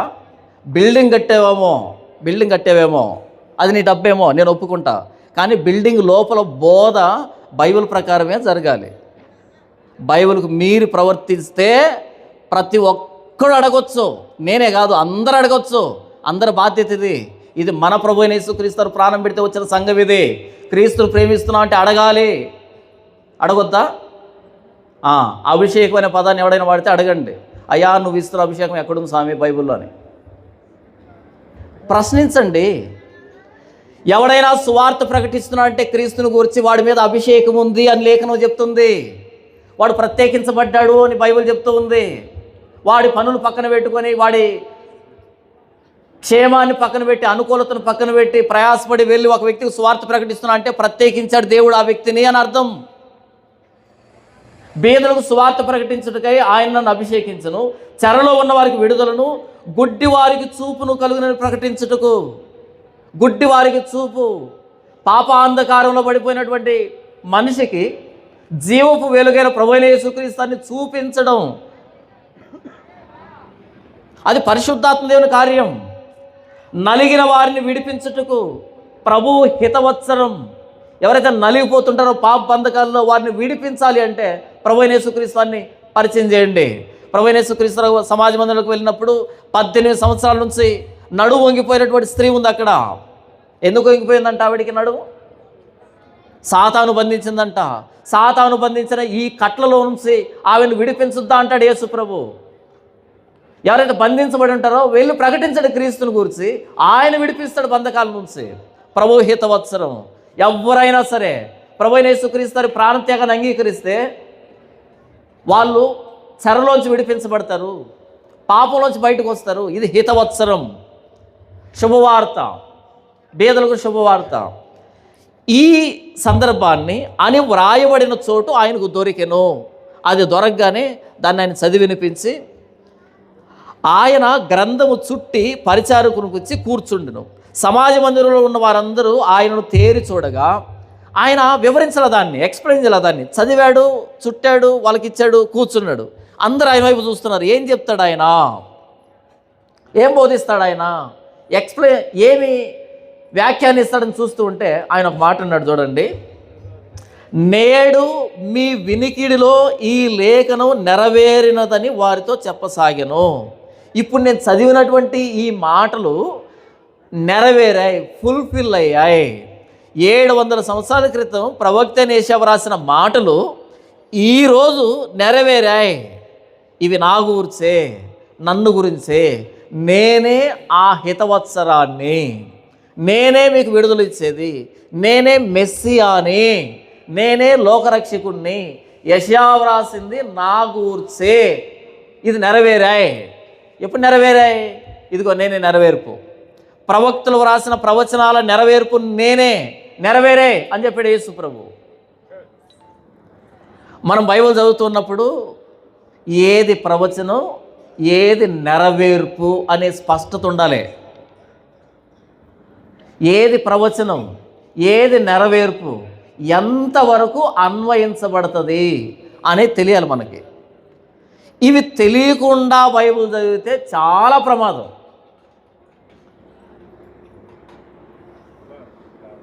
ఈ మధ్య లేఖనాలతో ఆడుకుంటున్నారు. ఏది ప్రవచనం, ఎప్పుడు నెరవేరింది, అది ఎంతవరకు అన్వయించబడుతుంది అది తెలియాలి మనకి. అది తెలియకుండా బైబిల్ చదివితే కష్టం. యేసు ప్రభు బైబిల్ చదివినప్పుడు స్పష్టత ఏంటంటే ఇది ఈరోజు నెరవేరింది, ఇది ఇంకా నెరవేరలేదు, ఇది ఫలానా సమయంలో నెరవేరుతుంది. ఈ స్పష్టత క్రీస్తుకుంది, మనకుందా? ఉందా మనకి? బైబిల్ చదివేటప్పుడు స్పష్టంగా చదవాలి. మనకు తెలియాలి ఏది ఎంతవరకు ఉంది అని. తెలియకుండా బైబిల్ చదవకూడదు. తెలియకపోతే తెలిసిన వాళ్ళని సంప్రదించాలి, అంతేగాని గుడ్డిగా తీసుకోవద్దు. 22వ వచనం ఇంతవరకు ఏంటంటే యేసు ప్రభు చేసినటువంటి ప్రసంగం. ఆయన చదివాడు, ఆయన వినిపించాడు, దాన్ని ఎక్స్ప్లెయిన్ చేశాడు. ఇప్పుడు సమాజ మందిరంలో ఉన్న వాళ్ళంతా చప్పట్లు కొట్టారా? ఇది ప్రశ్న. చప్పట్లు కొట్టారా, లేకపోతే ఎలా స్పందించారు? ఇది సాక్షాత్తు యేసు ప్రభు చేసిన ప్రసంగం. ఎవరు చేసిన ప్రసంగం? యేసు ప్రభు చేసిన ప్రసంగం.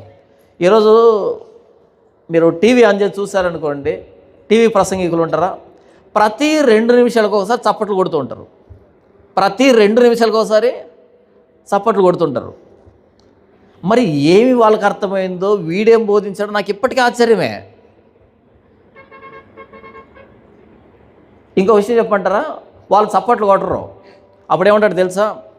అందరూ చప్పట్లు కొట్టి దేవుని మహిమపరచండి అంటాడా? నువ్వు అడుక్కొని కొట్టించకూడదు, వాళ్ళకు లోపల నుంచి రావాలి. నువ్వు లోపల నుంచి వచ్చేట్టు ప్రసంగం చేయవు. కాబట్టి ఏమంటాడు? మాటికి చప్పట్లు కొట్టి దేవుని మహిమపరచండి, చప్పట్లు కొడితే.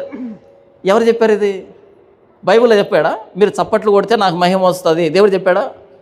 ఆహా, అందరూ బిగ్గరగా హల్లెలూయా చెప్పి దేవుని మహిమపడతాం ఉందా బైబిల్లో? ఎందుకు? ఏం బోధించాలో తెలియక నోటికొచ్చిందల్లా మాట్లాడడం, ప్రిపేర్ అవ్వడం. నేను వేదిక ఎక్కుతున్నా కదా, ఏం బోధించాలి, ఎక్కడ స్టార్ట్ చేయాలి, ఎక్కడ ఎండ్ చేయాలి, దేన్ని గట్టిగా నొక్కాలి అని కసరత్తు ఉండదు ఇంటి దగ్గర. అలా వేదిక ఎక్కుతాడు, ఏం చేయాలో తెలియదు, చప్పట్లు కొట్టిస్తాడు, అల్లుళ్ళు చెప్పిస్తాడు, లేపుతాడు, కూర్చోబెడతాడు, దొల్లిస్తాడు, ఏంటంటే చేస్తాడు, అన్ని తమాషాలు. ఈసారి ఎవరైనా చప్పట్లు కొట్టమంటే అసలు కొట్టకండి, ఈసారి అయినా హల్లెలూయా చెప్పమంటే అసలు చెప్పకండి. ఎందుకంటే యేసు ప్రభు ఒక్కసారి కూడా చెప్పలే. చెప్పాడా? అపోస్తులు కానీ యేసు ప్రభు కానీ హల్లెలూయా ఎప్పుడన్నా అన్నాడా? ప్రసంగం చేసేటప్పుడు అడ్డది. ఎందుకది? నేనేమన్నానంటే యేసు ప్రభు ఫస్ట్ ప్రసంగం చేయగానే రెస్పాన్స్ ఏంటన్నది మీకు అర్థం కావాలి. ఇప్పుడు ఫస్ట్ రెస్పాన్స్ ఏమొచ్చింది?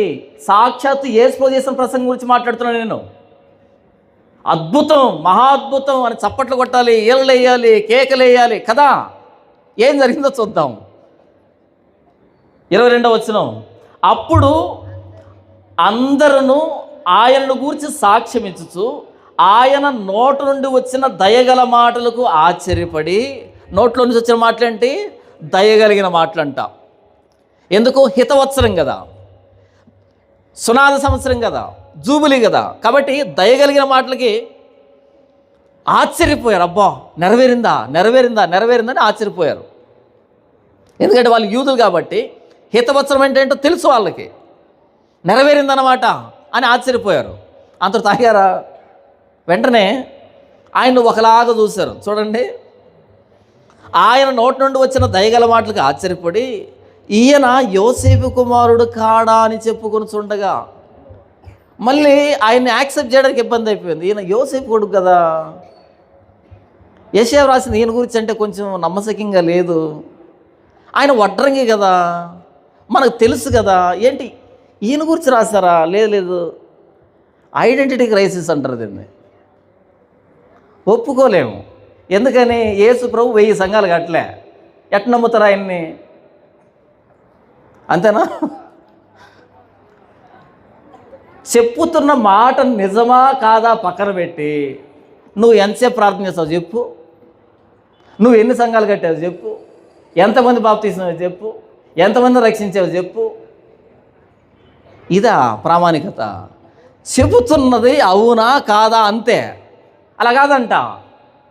నీ వయసు ఎంత, నీ అనుభవం ఎంత అడగొచ్చా? 2 2 4 అని చెప్పడానికి ఎంత అనుభవం కావాలి చెప్పు? 2 2 4 అనే దానికి 50 సంవత్సరాలు మ్యాథ్స్ ప్రొఫెసర్ కావాలనా? వాడు నిజంగా నేర్చుకుంటే 1వ తరగతి 2వ తరగతి చెప్తాడు. నోరు మూసుకో, 4 అని చెప్తావు, నీకు ఎంత వయసు ఉంది, ఎంత అనుభవం ఉంది, ఏంటి బుద్ధి లేని మాట నా తెలియగడుతాను. ఈయన యోసేపు కుమారుడు కాదా అంటే, ఎవరు కుమారుడైతే ఏంటి? చదవబడిన లేఖనానికి చదివినోడికి సంబంధం అర్థం కావట్లేదా? అంటే వడ్రంగి పనిచేసేటువంటి ఆ వ్యక్తి కుమారుడు దీన్ని నెరవేర్చకూడదా? ఒక విషయం బైబిల్లో ఉన్నది ఉన్నట్టుగా చెప్పాలి అంటే అనుభవం అక్కర్లే, అక్కడ ఉందని చదివితే సరిపోతుంది. బైబిల్ ఎలా చదవాలంట? మోకాళ్ళ మీద. ఎవరు చెప్పారు మీకు అసలు? మామూలు కూర్చో చదివితే దేవుడు దీవించడా? మామూలుగా పద్మాసనం వేసుకొని చదివితే దేవుడు చిచి అలా చదువుతావా, మోకాళ్ళ మీద కూర్చో అని అంటాడా? మీరు మోకాళ్ళ మీద కూర్చున్నారనుకో కాన్సన్ట్రేషన్ ఉండదు, మీకు నొప్పి మీద ఉంటుందో. ఈసారి కూర్చొని ట్రై చేయండి. మోకాళ్ళ మీద కూర్చున్నారనుకో బుర్ర బైబిల్ మీద ఉండదు, మోకాళ్ళ మీద ఉంటుంది. అబ్బా నొప్పి వస్తుంది, ఇలా కులుకుతుండాలి.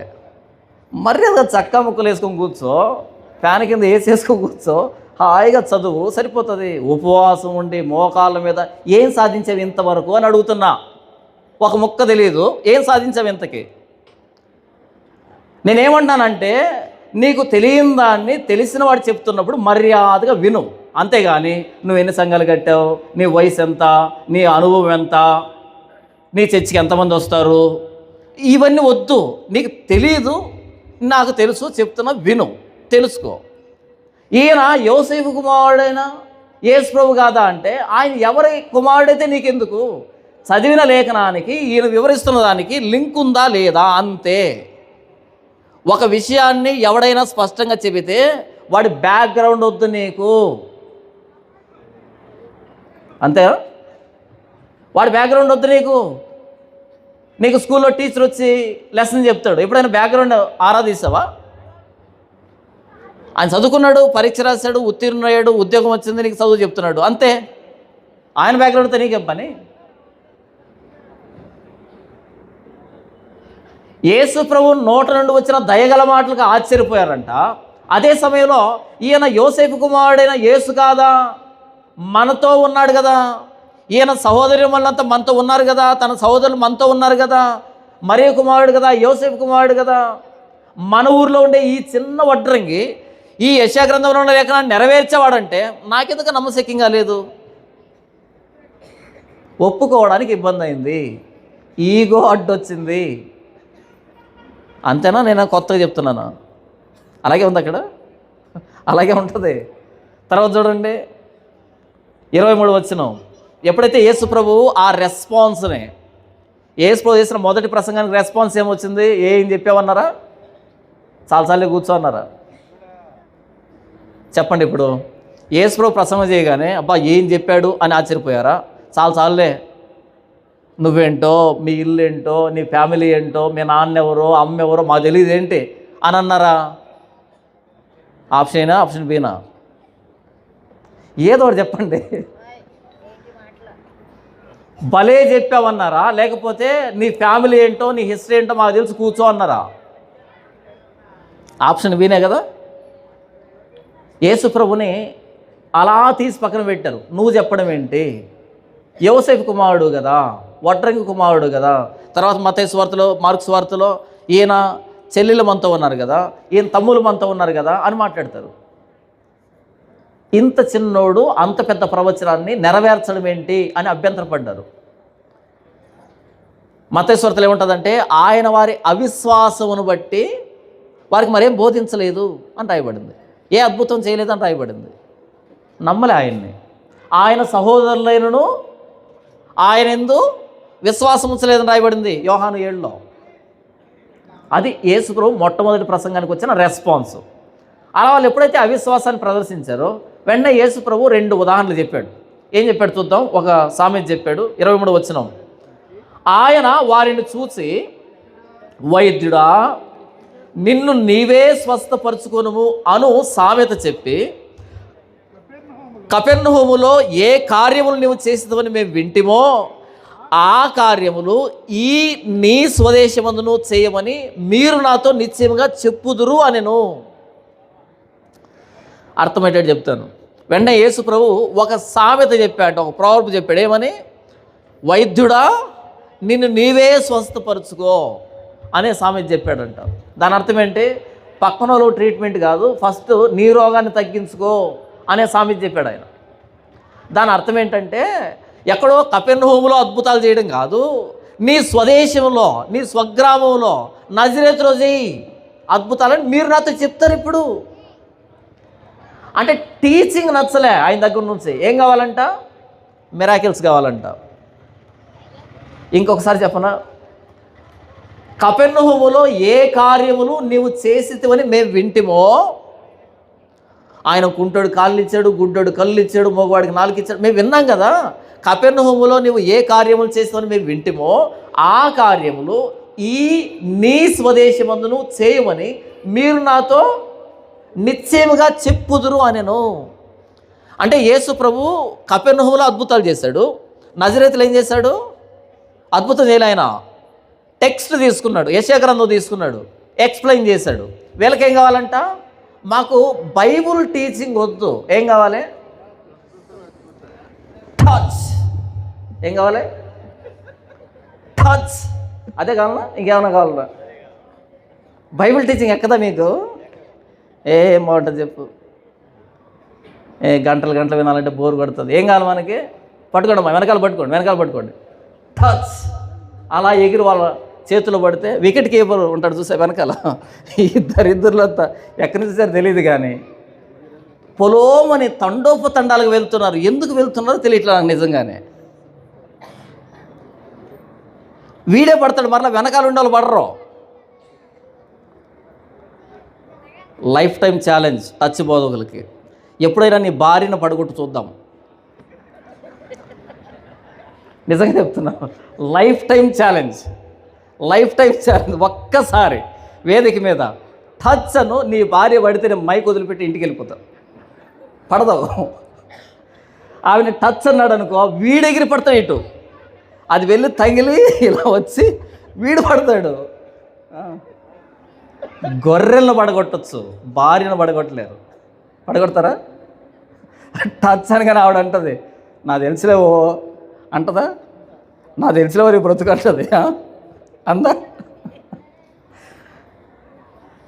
కపెర్నహూములో అద్భుతాలు చేసావు కదా, మేము విన్నాం కదా, మాకిక్కడ బైబిల్ ఎందుకు ఎక్స్ప్లెయిన్ చేస్తున్నావు? మాకేం కావాలి? అద్భుతాలు కావాలి. ఇది హోటల్ కాదు, నువ్వు ఆర్డర్ ఇచ్చి నాకు పలాంది కావాలని అడగడానికి. This is hospital. యేసు ప్రభు అద్భుతం చేస్తే చేయించుకో, బోధిస్తే బోధ విను, అంతేగాని ఆయన ఏం చేయాలో నువ్వు చెప్పొద్దు. అంతేనా? హోటల్లో ఆర్డర్ ఇస్తావు, నీకు ఐటమ్ వస్తుంది, పదార్థం వస్తుంది. హాస్పిటల్లో ఆర్డర్ ఇస్తే రాదు. డాక్టర్ చెప్పింది వస్తుంది. యేసు ప్రభు కపెర్నహూములో అద్భుతాలు చేయాలనిపించింది, చేశాడు ఆయన. నజరేతులో బోధించాలనుకున్నాడు, బోధించాడు ఆయన. కాదు మాకు కూడా ఇక్కడ అద్భుతాలు కావాలంటే చెయ్యడు ఆయన. చేస్తాడా? యేసు ప్రభు ఈ లోకానికి వచ్చింది మీకేం కావాలని అడగడానికి కాదు, మనకేం కావాలో ఇవ్వడానికి. మీకేం కావాలో అడగండి అని అడగడానికి కదా ఆయన వచ్చింది. మనకేం కావాలో మనకు తెలియదు, దాన్ని ఇవ్వడానికి వచ్చాడు. అద్భుతం కావాలంటే అద్భుతం చేస్తాడు, బోధ కావాలంటే బోధ చేస్తాడు. నువ్వు అడగొద్దు, నువ్వు ఆర్డర్ వేయొద్దు. అలా కాదండి, మనం ఎంతసేపు బోధిస్తుంటే చర్చికి రారండి. మరేం చేస్తావు? కొబ్బరి నుండి డబ్బా అమ్ముకుందామండి. వాళ్ళు వస్తే ఏంటి, రాకపోతే ఏంటి? వాళ్ళను పంపించేది ఆయన. పేతురు వలలోకి చేపలను తోలింది ఎవరు? అవే వచ్చాయా? యేసు తోలేడు. నువ్వు చెప్పాల్సింది చెప్పు. వస్తే ఏంటి, రాకపోతే ఏంటి? ఎదురుగా వచ్చినాను బోధకుడివే, రాకపోయినా బోధకుడివే. నంబర్ను బట్టి బోధ మారదు. నంబర్ను బట్టి నువ్వు బోధకుడో కాదో మారదు. ఆయన నిన్ను బోధకుడుగా నియమించాడు, నువ్వు బోధకుడు అంతే. వాళ్ళు వింటే ఏంటి, వినకపోతే ఏంటి? వాళ్ళు రారండి, వాళ్ళు వినరండి, వాళ్ళకి నచ్చదండి, వాళ్ళని బట్టి మారుస్తావేంటి పద్ధతులు? క్రీస్తు ఏం బోధించాడో అది బోధించంతే. నీకు ఏం బోధించాలనిపిస్తుందో, వాళ్ళు ఏం వినాలనుకుంటున్నారో ఏంటిది? ఎందుకు వచ్చాయి సొంత అభిప్రాయాలు, సొంత ఆలోచనలు? సొంతం ఎందుకు వచ్చాయి? మీకు ఒక మాట చదివి వినిపిస్తాను చూడండి, ఎంత అద్భుతంగా ఉంటుందంటే. యోహాను సువార్త 10వ అధ్యాయము 40 నుంచి. యోర్దాను అద్దరిని యోహాను మొదట బాప్తిసం ఇచ్చున్న స్థలమునకు ఆయన తిరిగి వెళ్ళి అక్కడ ఉండెను. అనేకులు ఆయన యొద్దకు వచ్చి, యోహాను ఏ సూచక్రియను చేయలేదు, కానీ ఈయనను గూర్చి యోహాను చెప్పిన సంగతులన్నీ సత్యమైనవి అనిరి. యోహాను ఎన్ని సూచక్రియలు చేశారు తన జీవితం అంతట్లో? ఒక్కటి కూడా చేయలేదా? ఒక్క అద్భుతం కూడా చేయలేదా? ఒక్కడు కూడా జలుబు తగ్గలే, తలనొప్పి తగ్గలే. అసలు ఎవరికి అద్భుతాలు చేయలే ఆయన. కానీ యేసు ప్రభువుని గురించి ఆయన ఏం చెప్పాడో ప్రతిదీ నిజమేనంట, ప్రతి సత్యమేనంట. ఇది పరిచర్య. నిన్ను ప్రభువు పిలిచింది యేసు ప్రభువుని గురించి సాక్ష్యం ఇవ్వడానికి. యేసు ప్రభు పేరట తమాషాలు చేయడానికి కాదు. యేసు ప్రభు పేరట తమాషాలు చేయడానికి కాదు పిలిచింది. యేసు ప్రభువుని గురించి సత్యాన్ని ప్రకటించు. వాళ్ళు మారతారా మారరా ఆయన చూసుకుంటాడు, నీకేంటి? చెప్పడం మాత్రమే నీ వంతు. మీరు సర్వలోకానికి వెళ్ళి సర్వ సృష్టికి సువార్త ప్రకటించండి. నమ్మి బాప్తిసం పొందిన వాడు రక్షింపబడతాడు, నమ్మని వానికి శిక్ష విధించబడుతుంది. నమ్మించడం మీ వంతు కాదు, ప్రకటించడమే మీ వంతు. నమ్మడం వాని వంతు, నమ్మకపోవడం వాని వంతు. ప్రభు వాళ్ళు మమ్మల్ని చేర్చుకోలేదు ప్రభువా, ఏమన్నాడు యేసు ప్రభు? గడ్డం పట్టుకోండి, బుజ్జగించండి, ఆఫర్లు ఇవ్వండి అన్నాడా? ఏమన్నాడు? ఆ ఇంట్లోంచి బయటకు వచ్చి మీ కాళ్ళకు అంటుకున్న దుమ్మును అక్కడే విదల్చండి. విమర్శించనమందు ఆ ధూళి సాక్ష్యం చెప్తుంది. ఆ ఇంట్లోకి సువార్త వెళ్ళింది వాడే అంగీకరించలేదని. గడ్డం పట్టుకొని బ్రతిమలాడమని కదా యేసు చెప్పింది. ప్రకటించు. నమ్మితే రక్షించబడతాడు, నమ్మకపోతే పోతాడు. నీకెందుకు అదంతా? నమ్మించాలా వద్దా ఆయన చూసుకుంటాడు. ప్రకటించడమే. ఈరోజు ఏమైందంటే టార్గెట్ మనం తీసుకున్నాము. వాళ్ళు నమ్మాలి, వాళ్ళు మారాలి, ప్రార్థన చేయనే కాదనిలే. వాళ్ళు నమ్మాలని నువ్వు వాక్యాన్ని వక్రీకరిస్తే, షుగర్ కోటింగ్ వేస్తే, తీయగా మారిస్తే వాక్యాన్ని చెడగొడుతున్నావు, పరిచర్యను మారుస్తున్నావు. నీ వంతు కాదది. నువ్వు ప్రకటించు, ప్రార్థన చేయి, ప్రభువు మారుస్తాడు. ఎప్పుడైతే వాక్యానికి మన సొంత అభిప్రాయాలు వచ్చాయో మొత్తం ప్రశ్నపెట్టిపోయింది వ్యవస్థ. ఆఫర్లు ఇస్తున్నారు, తప్పు. నువ్వు కపెర్నహూములో ఏ అద్భుతాలు చేసావో నజరేతులు కూడా అవే అద్భుతాలు చేయి, అప్పుడు నమ్ముతాం. అప్పుడు క్రీస్తు ఉన్నాడు చూడండి, 24 వచనం 2 ఉదాహరణలు చెప్పాడు ఆయన. మరియు ఆయన ఏ ప్రవక్తయు స్వదేశమందు హితుడు కాడని నిశ్చయముగా చెప్పుచున్నాను. స్వదేశంలో ఏ ప్రవక్త కూడా గొప్పడు అనిపించుకోడు. సొంత ఊరిలో యేసు ప్రభువుని గొప్పగా ఎంచలేదు. సొంత ఊరిలో యేసు ప్రభు గొప్పగా ఎంచారా? ఎంచలే. చూడండి 25వ వచనం. ఏలియా దినముల యందు 3 ఏండ్ల 6 నెలలు ఆకాశం మూయబడి దేశమంతటను గొప్ప కరువు సంభవించినప్పుడు ఇశ్రాయేల్లో అనేక మంది విధవరాండ్రు ఉండినను ఏలియా సీదోనులోని సారెపతు అని ఊరిలో ఉన్న ఒక విధవరాలి యొద్దకే కానీ మరి ఎవరి యొద్దకును పంపబడలేదు. మరియు ప్రవక్త అయిన ఎలీషా కాలం ముందు ఇశ్రాయేల్లో అనేక కుష్ఠరోగులు ఉండినను సిరియా దేశస్థుడైన నయమాను తప్ప మరి ఎవడను శుద్ధి నొందలేదని నేను మీతో నిశ్చయముగా చెప్పుచున్నాను. 2 ఉదాహరణలు చెప్పాడు. ఆ రోజు ఆకాశం మూయబడి 3 ఏండ్ల 6 నెలలు కరువు తాండవం చేస్తున్నప్పుడు దేశం అంతటి మీద ఇశ్రాయేల్ దేశంలో విధవరాండ్రు లేక కాదు, అనేక మంది విధవరాండ్రు ఉన్నారు. కానీ ఎవ్వరూ ఇంట్లో చేర్చుకోలే ఆయన్ని. ఎవరింటికి పంపించాలని దేవుడు కనిపించలే. అయితే ఎక్కడ పంపించాడు ఆయన? సీదోన్లోని సారెపతు అనే ఊర్లో పంపించాడు. సీదోన్ అన్నది యెజబెలు పుట్టినిల్లు. తరుముతున్న యెజబెలు సొంత ఊరికి పంపించాడు ఏలియాని. అక్కడికి పోగానే ఒక ఆవిడ విధవరాలు కట్టెలు ఎడుతుంది బయట ఊరి శివార్లలో. అమ్మ నాకు నీళ్ళు తీసుకుని వస్తావా? ఆవిడేమనాలి? నేను పని మానేసుకుని నీళ్ళు తెమ్మంటావా అని అనాలి కదా. ఏం మాట్లాడలే, అలా వెళ్తుంది. అమ్మ అలాగే ఆ చేత్తో ఒక రొట్టెని తీసుకొని రా. ఎవడనాలి ఆవిడ? పోనీ పాపం అని నీళ్ళు తెద్దాం అనుకున్నా, రొట్టె కూడానా అనాల వద్దా? అనలే ఆవిడ. అయ్యా నిజం చెప్పాలి మీకు, నా దగ్గర 2 రొట్టెలకు సరిపడా పిండి ఉంది, అది కూడా చిట్ట చివరి భోజనం మాకు. అది తినేసి నేను నా కొడుకు ఎదురు చచ్చిపోవాలి, ఎందుకంటే కరువు తాండవం చేస్తుంది, నీకు తెలుసు కదా దేశంలో. అప్పుడు ఏలి అన్నాడు, అమ్మా అయితే మొదట ఒక చిన్న రొట్టె చేసుకొని నాకు తీసుకొని రా. ఉన్నవే 2 రొట్టెలు, అది కూడా చివరి భోజనం. అందులో వల్ల కొంచెం పిండి ముక్కు మొహం తేలిన నోడికి తీసుకొని రావాలంట. ఇది సాధ్యమవుతుందో చెప్పు? అవుతుందా?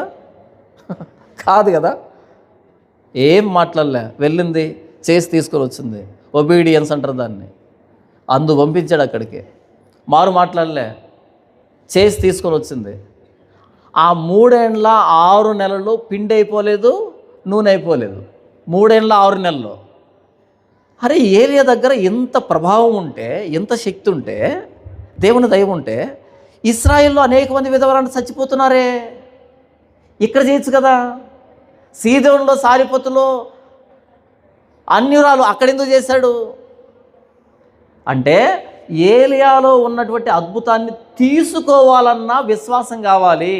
అలాంటి ఆవిడ అక్కడుంది అంటే ఏలియాను ఉపయోగించుకోవడం ఇశ్రాయేలుకి ఎలాగ తెలియలేదో మీ ఎదురుగా చదివినటువంటి నన్ను ఉపయోగించుకోవడం కూడా మీకు తెలియదు. ఏలియాను ఉపయోగించుకునే దానికి విధవరాండ్రకు ఇశ్రాయేల్ దేశంలో తెలియలే. నన్ను కాదనుకున్నారు, ఏలియాను కాదనుకున్నారు. ఇంకొక ఆవిడ పోషించబడింది.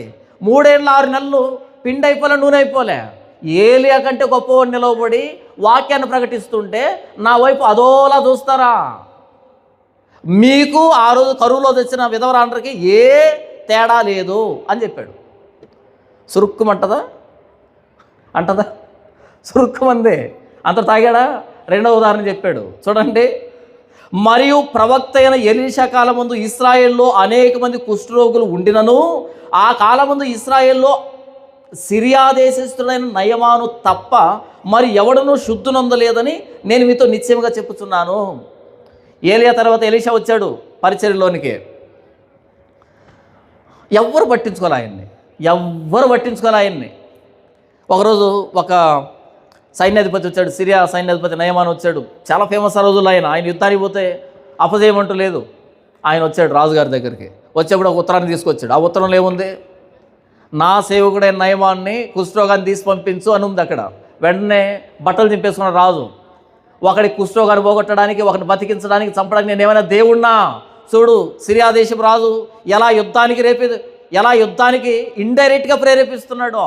ఇలా పంపించడం, నేను కుష్ఠరోగాన్ని తీసివేయకపోతే ఆ కారణాన్ని పట్టుకొని యుద్ధానికి రావడం. చూసావా ఎంత అన్యాయమని బట్టలు చింపేసుకున్నాడు. ఈ మాట ఎలీషాకి వినిపించింది. వెంటనే కబురు పెట్టాడు, ఇశ్రాయేలు దేశంలో దేవుడు లేడు అనుకుని బట్టలు చింపుకుంటున్నావా? పంపిస్తున్న దగ్గరికి.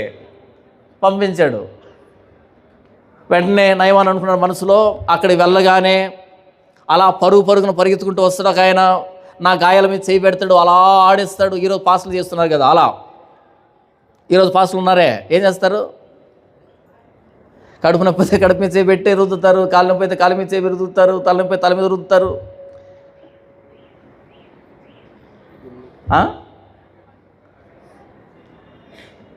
ఎందుకు ఈ రుద్దుడు కార్యక్రమం అంతా? నీ దగ్గర ప్రభావం ఉంటే నువ్వు రుద్దాల్సిన అక్కర్లే, మసాజులు అక్కర్లే. నీ దగ్గర ప్రభావం ఉంటే లోపలనే ఉండు, ఒక మాట సెలవు పోతుంది. యేసు సెలవిచ్చాడా? అయ్యా నా కూతురు సావు బ్రతుకులో చచ్చిపోయింది, సరే వెళ్ళు బాగవుతుంది. అక్కడ వచ్చేప్పటికి ఎంత సమయ ఎదురుగా కొంతమంది వస్తున్నారు, అయ్యా నీ కూతురు బతికింది. ఏ టయానికి? ఆ టైం వేసుకో చెప్పిన టైం 2 మ్యాచే. అంటే అంత దూరంలో కూడా ప్రభావం పనిచేస్తుందా? చెప్పండి. నీలో ప్రభావం ఉంటే అక్కడ పని జరుగుతుంది. మనలో ప్రభావం లేకపోయి ఊరికే సౌండ్తో మేనేజ్ చేసుకుంటా ఉంటామే. సౌండ్ పెంచుకుంటే ఏమొస్తుంది? చెవి నొప్పి తప్ప. అన్నీ సౌండ్లే, సౌండ్ ఎఫెక్ట్లే. నీలో ప్రభావం ఉంటే ఒక మాట సెలవిస్తే పోతుంది అక్కడ. యేసు మీద అందరూ పడుతున్నారు, ఎవరు నన్ను ముట్టుకుందన్నాడు. ప్రభు అందరూ పడుతున్నారు కదా, అందరూ పడేటట్టు కాదబ్బా. ఎలా ముట్టుకున్నారు? ప్రభావం నాలో నుండి బయలు వెళ్ళేటట్టుగా ముట్టుకున్నారు. అంటే నువ్వు ముట్టాల్సిన అక్కర్లే, వాళ్ళు ముట్టుకున్నా బాగవుతారనమాట. అలాంటి పాసులు ఉన్నారా? లే, అన్ని తమాషాలు. ఆ వ్యక్తి అనుకున్నాడు, అలా వచ్చి ఆగానే ఎలీషా పరుగున వచ్చి అలా గాయాల మీద చేపెట్టి అలా ఆడించి ఏంటంటో ప్రార్థన చేసి ఏంటంటో చేస్తాడు, అప్పుడు బాగవుతుంది అనుకున్నాడు. ఆయన ఎలీషా 2026లో పాస్టర్ కాదు ఆయన. ఎలీషా అంటారు ఆయన్ని. డబ్బు కకృతిపడ్డు, బంగారానికి కకృతిపడ్డు, వెండి కకృతిపడ్డు, పట్టు వస్త్రాలు కకృతిపడ్డు. కాబట్టి ఇంత హంగామా చేయడు. మనం ఎందుకు హంగామా చేస్తున్నాం? 4 రూపాయలు వస్తాయని. ఇచ్చే దేవుడు, మనం పిలిచినోడు దేవుడు, ఇచ్చే దేవుడు. నువ్వు మనుషులకి మొక్కుస్తూ చేయొద్దు, మనుషుల కోసం హంగామా చేయొద్దు. బాగోదు, మంచిది కాదు, అడుగు తినదలా. లోపల నుంచి సేవకుని పంపించాడు, వెళ్ళి ఆ యొర్దాను నదిలో 7 సార్లు మునగమని చెప్పు. విపరీతమైన కోపం వచ్చింది. సిరియా దేశంలో నదులు లేవని ఇక్కడికి వచ్చానుకుంటున్నావా? నా సిరియా దేశంలో దమస్కులో అబానా ఫర్ఫరు ఎంత తేటగుంటాయో తెలుసా? అంత తేట నీళ్ళు వదిలిపెట్టి వరదలతో బురద నీళ్ళు ప్రవహించేటువంటి యొర్దాను నదిలో మునగమంటావా? కోపం వచ్చేసింది, అలా వెళ్ళిపోతుంటే సేవకుడు వచ్చాడు, అయ్యా ఒకవేళ ఆ ప్రవక్త దీనికంటే పెద్దదేదని చెప్పుంటే ఆ మధ్యధరా సముద్రంలో మునగమంటే మునుగుండేవాడా కాదా? మునిగుండేవంటరా. మరి ఆయన మధ్యధరా సముద్రం చెప్పలేదు కదా, దగ్గరలోనే ఎవరిదన్నది చెప్పాడు కదా, ఎందుకు ఒకసారి ట్రై చేయకూడదు? సరే కొంచెం ఈగో పక్కన పెట్టి లోపల దిగాడు. 1 2 3 4 5 6 ఏం జరగట్లే. ఒకసారి మునుగుతాడు, పైకి లేస్తాడు, వాడి వైపు చూస్తాడు, ఈడ వైపు చూసుకుంటే ఏం జరగట్లే. 2వ సారి 3వ సారి 7వ సారి మునిగి పైకి లేచాడు, ఏం లేదు, అంతా పోయింది. ఎలీషా దగ్గర కుష్ఠరోగాన్ని పోగొట్టేటువంటి శక్తి ఉంది అని అంతకుముందు తెలియదులే, కాబట్టి ఎవరు రాలే. ఇది జరిగిన తర్వాత నెక్స్ట్ రోజు నుంచి ఇశ్రాయేల్ దేశంలో కుష్ఠరోగులంతా క్యూ కట్టాలి కదా. క్యూ కట్టాలి వద్దా? అంతకుముందు తెలియదు, ఇప్పుడు తెలిసింది. ఆ కుష్ఠరోగం పోగొట్టుకున్నాడు చిన్నోడు కాదు, సైన్యాధిపతి. పెద్ద మిరాకిల్ మొత్తం అంతా ప్రకటించబడింది. నెక్స్ట్ రోజు కుష్ఠరోగులు లైన్లో ఉండాలా వద్దా? ఉండాలా వద్దా? ఎంతమంది ఉన్నారు నెక్స్ట్ రోజు? ఒక్కలేడు. అంత మిరాకిల్ పవర్ ఉన్న ఎలీషాని వాడుకుంది ఒక్కడే, అది కూడా అన్యుడు. అంత అద్భుతాన్ని వాడుకున్నది ఒక్కతే, తను సీదోన్లో ఉంది. కానీ ఇశ్రాయేల్ దేశంలో వాడుకోలేదు. వాళ్ళిద్దరినే వాడుకొని మీరు నన్ను వాడుకుంటారా? నా మాట వింటారా? వినరు. మరలా చివుకు ఉంది, కోపం వచ్చింది. ఇంత మాట అంటాడా? అంటే మేము ఇశ్రాయేల్ దేశంలో కరువుకు తెచ్చిన విధవరాండుతో సమానమా? లేకపోతే ఎలీషా కాలంలో కుష్ఠుతో తెచ్చినటువంటి కుష్ఠరోగులతో సమానమా? అంటే నువ్వు ఏలియా, నువ్వు ఎలీషానా? మేము కుష్ఠరోగులు విధవరాండ్రమా? పట్టుకోనరా వాడిని. పట్టుకున్నారా? చూడండి 28వ వచనం. సమాజ మందిరంలో ఉన్న వారందరూ ఆ మాటలు విని ఆగ్రహంతో నిండుకొని లేచి ఆయనను పట్టణంలో నుండి వెళ్ళగొట్టి ఆయనను తలకిందులుగా పడద్రోయవలనని తమ పట్టణము కట్టబడిన కొండపేటు వరకు ఆయన్ను తీసుకొని పోయిరి. వెంటనే అందరు లేచారంట, అందరు పట్టుకున్నారంట, ఆయన్ని పట్టుకొని అలా తీసుకుని వెళ్ళారంట. ఎక్కడికి? తమ పట్టణం కట్టబడిన కొండపేటు వరకు, ఆ పైన పేటు వరకు, కొండపేటు వరకు తీసుకెళ్లారంట. మొట్టమొదటి ప్రసంగానికి మంచి రెస్పాన్స్ వచ్చింది కదా. ఫస్ట్లోనే లేపేసేదానికి ప్లాన్ చేశారు. రెండో ప్రసంగం లేదు ఇక్కడ. దేవుని మహాకృప వలన నాకు తెలిసి 2000 ప్రసంగం చేస్తున్నాయి. ఇది 2000 ప్రసంగం బహుశా ఇది నాకు దేవుని మహాకృప వలన, లేకపోతే ఎప్పుడో లేపేస్తుండు. యేసు ప్రభువుకు తప్పలేదు, మనకెక్కడ తప్పుతుంది? ఇప్పుడు చెప్పండి, యేసు ప్రభు ఏం అబద్ధం చెప్పాడు ఇక్కడ? యేసు ప్రభు ఏమైనా అబద్ధం చెప్పాడా? చెప్పలే, నిజం చెప్పాడు. నిజం చెప్తేనే పోతారు ముందు, అబద్ధం చెప్తే కాదు. ఎందుకు కోపం వచ్చి అంత కోపం ఎందుకు వచ్చింది? కుష్ఠరోగులతో పోల్చాడు, విధవరాండతో పోల్చాడు. పోల్చడం తప్ప? నిజంగా వీళ్ళు అలాగే ఉన్నారు. ఏలియాను వాడుకున్నటువంటి ఇశ్రాయేలు జాతి, ఎలీషాను వాడుకున్నటువంటి ఇశ్రాయేలు జాతి, యేసు ప్రభు వాళ్ళకంటే శ్రేష్ఠుడు యేసు ప్రభు నిలబడితే ఈయన కూడా పక్కన పెట్టినటువంటి ఇశ్రాయేలు జాతి. ఇంకెవరు మారుస్తారు వీళ్ళని? మనకు ఆ బైబిల్ తెలియదు. బైబిల్ తెలిసినోడు చెప్తే వినం, ఇంకెలా మనకి? అలాంటప్పుడు బైబిల్ పక్కన పెట్టండి. ఎందుకు కొనుక్కున్నా? 400 డబ్బు వేస్ట్ కదా, 500 డబ్బు వేస్ట్ కదా. మరలా Korean print, China print, American print, gold edge, silver edge, ఎందుకు అవన్నీ అంటున్నా? ఎన్ని డిజైన్లు ఉంటాయో ఎందుకు? దాంట్లో ఒక ముక్క తెలియకపోతే ఎందుకు అది? ఏలియాను వాడుకోలే, ఎలీషాను వాడుకోలే, యేసు ప్రభువును కూడా వాడుకోలే. అప్పుడు అన్నాడు, మీరు కుష్ఠరోగులు, విధవరాండ్రు, మీ ఎదురుగా ఎంత అద్భుతం నిలవబడినా సరే తీసుకున్నటువంటి మూర్ఖులు పట్టుకున్నారు, ఆయన తీసుకుని వెళ్ళారు. ఇంతగా నేను అడుగుతున్నాను, సమాజ మందిరంలో ఉన్నది ఎవరై ఉంటారు? యేసు ప్రభు చిన్నాన్న, పెద్దనాన్న, మామ, బామర్ది, అక్క, పిన్ని, వీళ్ళే కదా. ఇంకెవరైనా ఉండుంటారా? మీకు పాయింట్ అర్థమవుతుందా? సమాజ మందిరం అంటే ఆ ఊరిలో ఉండేటువంటి సమాజ మందిరం, ఆ ఊరిలో ఉన్న వాళ్ళు కూడుకుంటారు. యేసు ప్రభు ఏ సమాజ మందిరం బోధించారు? పక్క సమాజ మందిరం కాదు, ఆ సమాజ మందిరమే, తాను పుట్టిన తన స్వదేశం. కాబట్టి ఆయన చిన్నప్పటి నుంచి చూస్తున్న ముఖాలా, లేకపోతే కొత్త వ్యక్తులు పట్టుకుంటారు ఆయన్ని? గట్టి చెప్పాలి కొంచెం. చిన్నప్పటి నుంచి ఆయన చూస్తున్నటువంటి వ్యక్తులు పట్టుకున్నారా, లేకపోతే కొత్త వ్యక్తులు పట్టుకున్నారా? చిన్నప్పటి నుంచి ఆయన ఏ ముఖాలు చూస్తూ పెరిగాడో అవే ముఖాలు, అవే చేతులు ఆయన పట్టుకున్నాయి ఆ రోజు. ఎందుకు పట్టుకున్నాయంట? సన్మానం చేయడానికా? కాదంట, కొండపేటు వరకు తీసుకుని వెళ్ళి తలక్రిందులుగా పడేయాలంట. మరలా ముందేం పడాలంట? కింద ముందేం పడాలంట? ఎవరి తల? ఎవరి తల? యేసు ప్రభు తల. ఏంటి అంత కోపం ఎందుకు వచ్చింది? సీరియస్గా పట్టుకుని వెళ్ళారు. తమాషా కాదు, సీరియస్గా పట్టుకుని వెళ్ళారు. ఇలా వేస్తే ముందు తలబడాలంటే యేసు ప్రభుదే. ఆ తల వద్దా? ఆ తలలో జ్ఞానం వద్దా? వద్దు. ఎందుకంటే మమ్మల్ని అన్నాడు, మమ్మల్ని అంటాడా? మనల్ని అనకూడదు, మనకు రోషాలు ఎక్కువ అనొచ్చా? అనకూడదు. ఒరే నాయన, ఇదేం సంప్రదాయం, ఇదేం పద్ధతి? లేఖనంలో రాయబడింది అది. ఎలీషా గురించి రాయబడింది, ఏలియా గురించి రాయబడింది. యేసు అదేగా చెప్పాడు, కొత్త చెప్పలేదే. కొత్త చెప్పాడా, పాత చెప్పాడా మాకు వద్దండి, మమ్మల్ని అన్నాడండి, మా అయ్యగారిని అన్నాడండి, అంతే. అవునా? జానపల్లి ప్రాంతానికి రావద్దు, ఎందుకని? మా అయ్యగారిని అంటాడా? ఏ అనొద్దా? చెప్పు. మీ అయ్యగారు మా అయ్యగారిని అన్నాడు, యేసయ్యను. నా కోపం రాదా? మీ అయ్యగారు ప్రతిరోజు బైబిల్ తెరిచి మా అయ్యగారిని వెటకారం చేస్తున్నాడు, వాక్యాన్ని వక్రీకరించి. నా కోపం రాదా? అయ్యగారిని అనొచ్చు. అయ్యగారులేమి 2 కొమ్ములు రాలే, లేఖనాన్ని చూపించనొచ్చు. అంటున్నది వాళ్ళని వెక్కిరించడానికి కాదు, మిమ్మల్ని విడిపించడానికి, మీకు సత్యం చెప్పడానికి. అదే మూర్ఖత్వం, భ్రష్టత్వం వెళ్ళకండి అని చెప్పడానికి. కోపం వస్తుందా మీకు? రాకూడదు. ఎందుకు రాకూడదు? వస్తే మీకు పరిశుద్ధాత్మ దేవుడు లేనట్టే.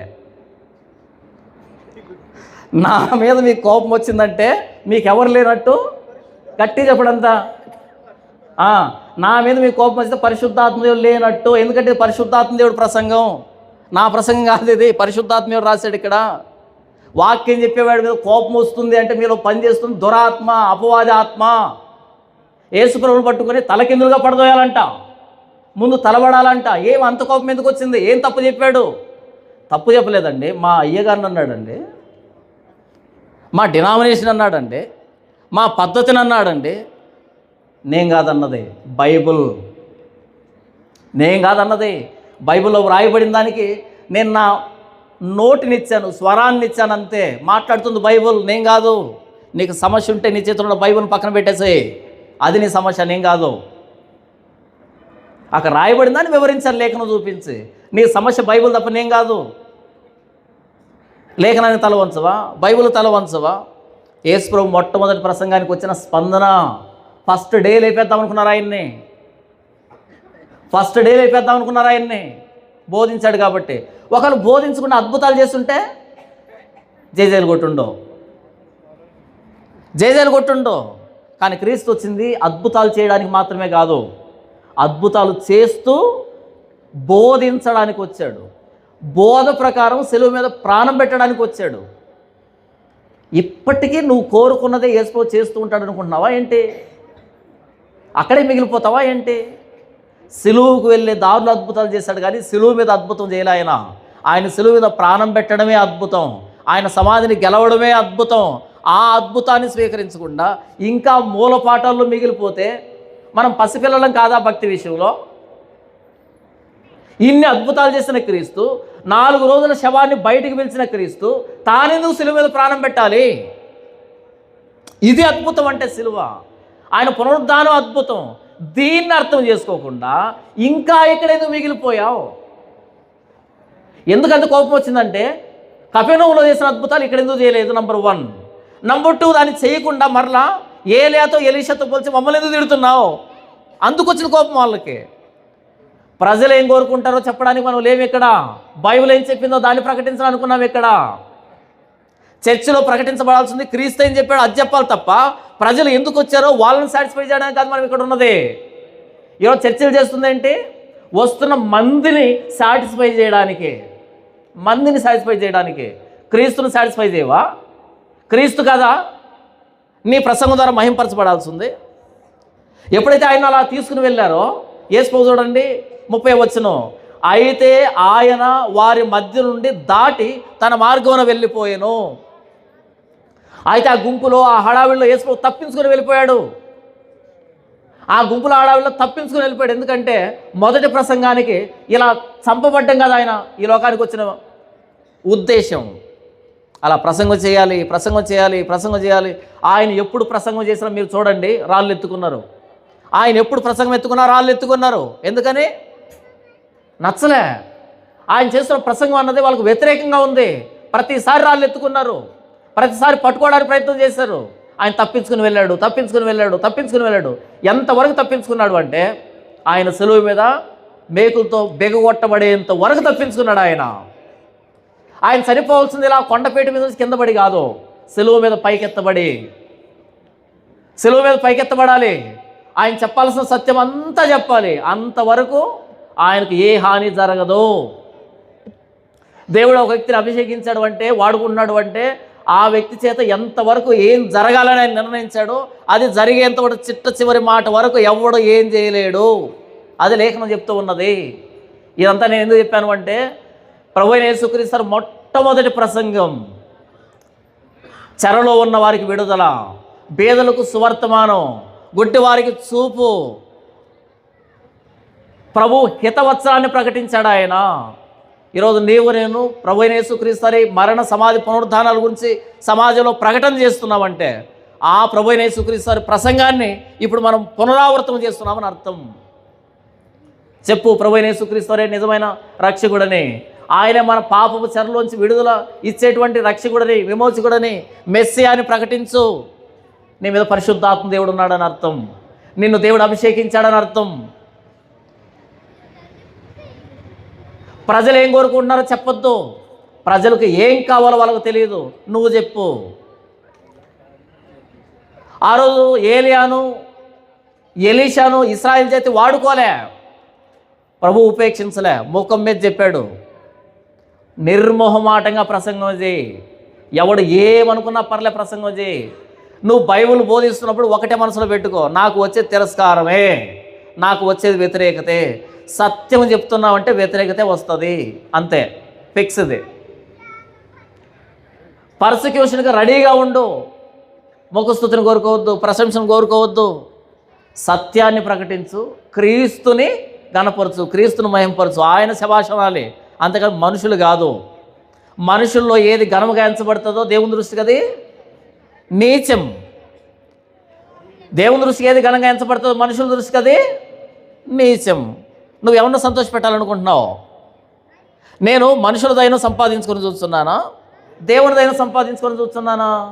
నేను ఎప్పటికీ మనుషులను సంతోషపెట్టుకోరువాడిని అయితే క్రీస్తు దాసుడును కాకయే పోవుదును.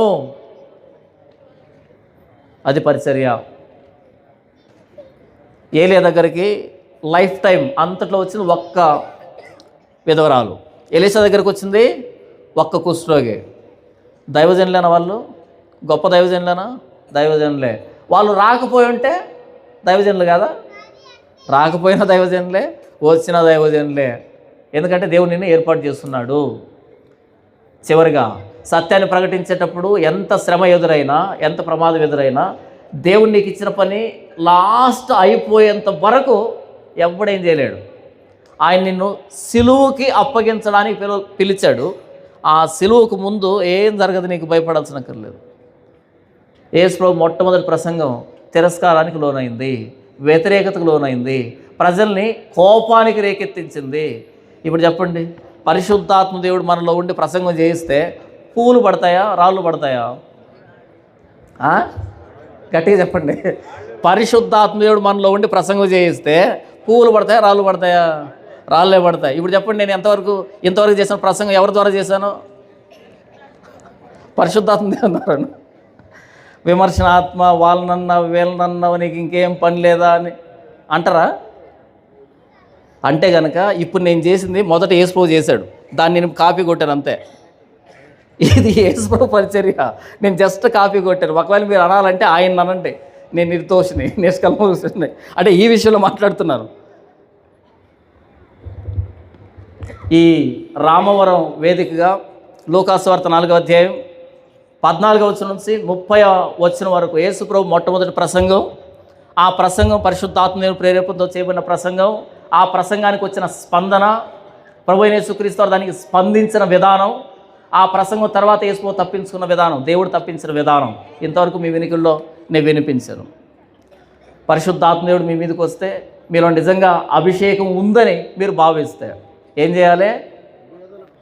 అసలైన గణతంత్రాన్ని, స్వాతంత్రాన్ని మన ఇరుగు పొరుగు వారికి, మన స్నేహితులకి, బంధువులకి ప్రభువైన యేసుక్రీస్తుని ప్రకటించడంలో ఉంది.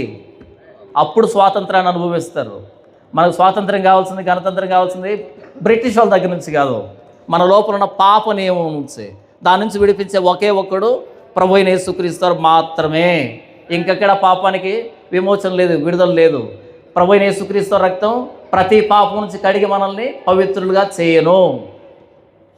మీకు అభిషేకం ఉంటే ఈ సువార్తని, ఈ సమాచారాన్ని మీరు చచ్చిపోయేంత వరకు ప్రకటించండి. దేవుడు మిమ్మల్ని దీవించినట్టే, అభిషేకించినట్టే, పరిశుద్ధాత్మ దేవుడు మీ మీద ఉండి నడిపించినట్టే. దేవుడి వాక్యాన్ని దీవించును గాక. ఆమేన్. కళ్ళు మూసుకొని చిన్న ప్రార్థన చేస్తాను.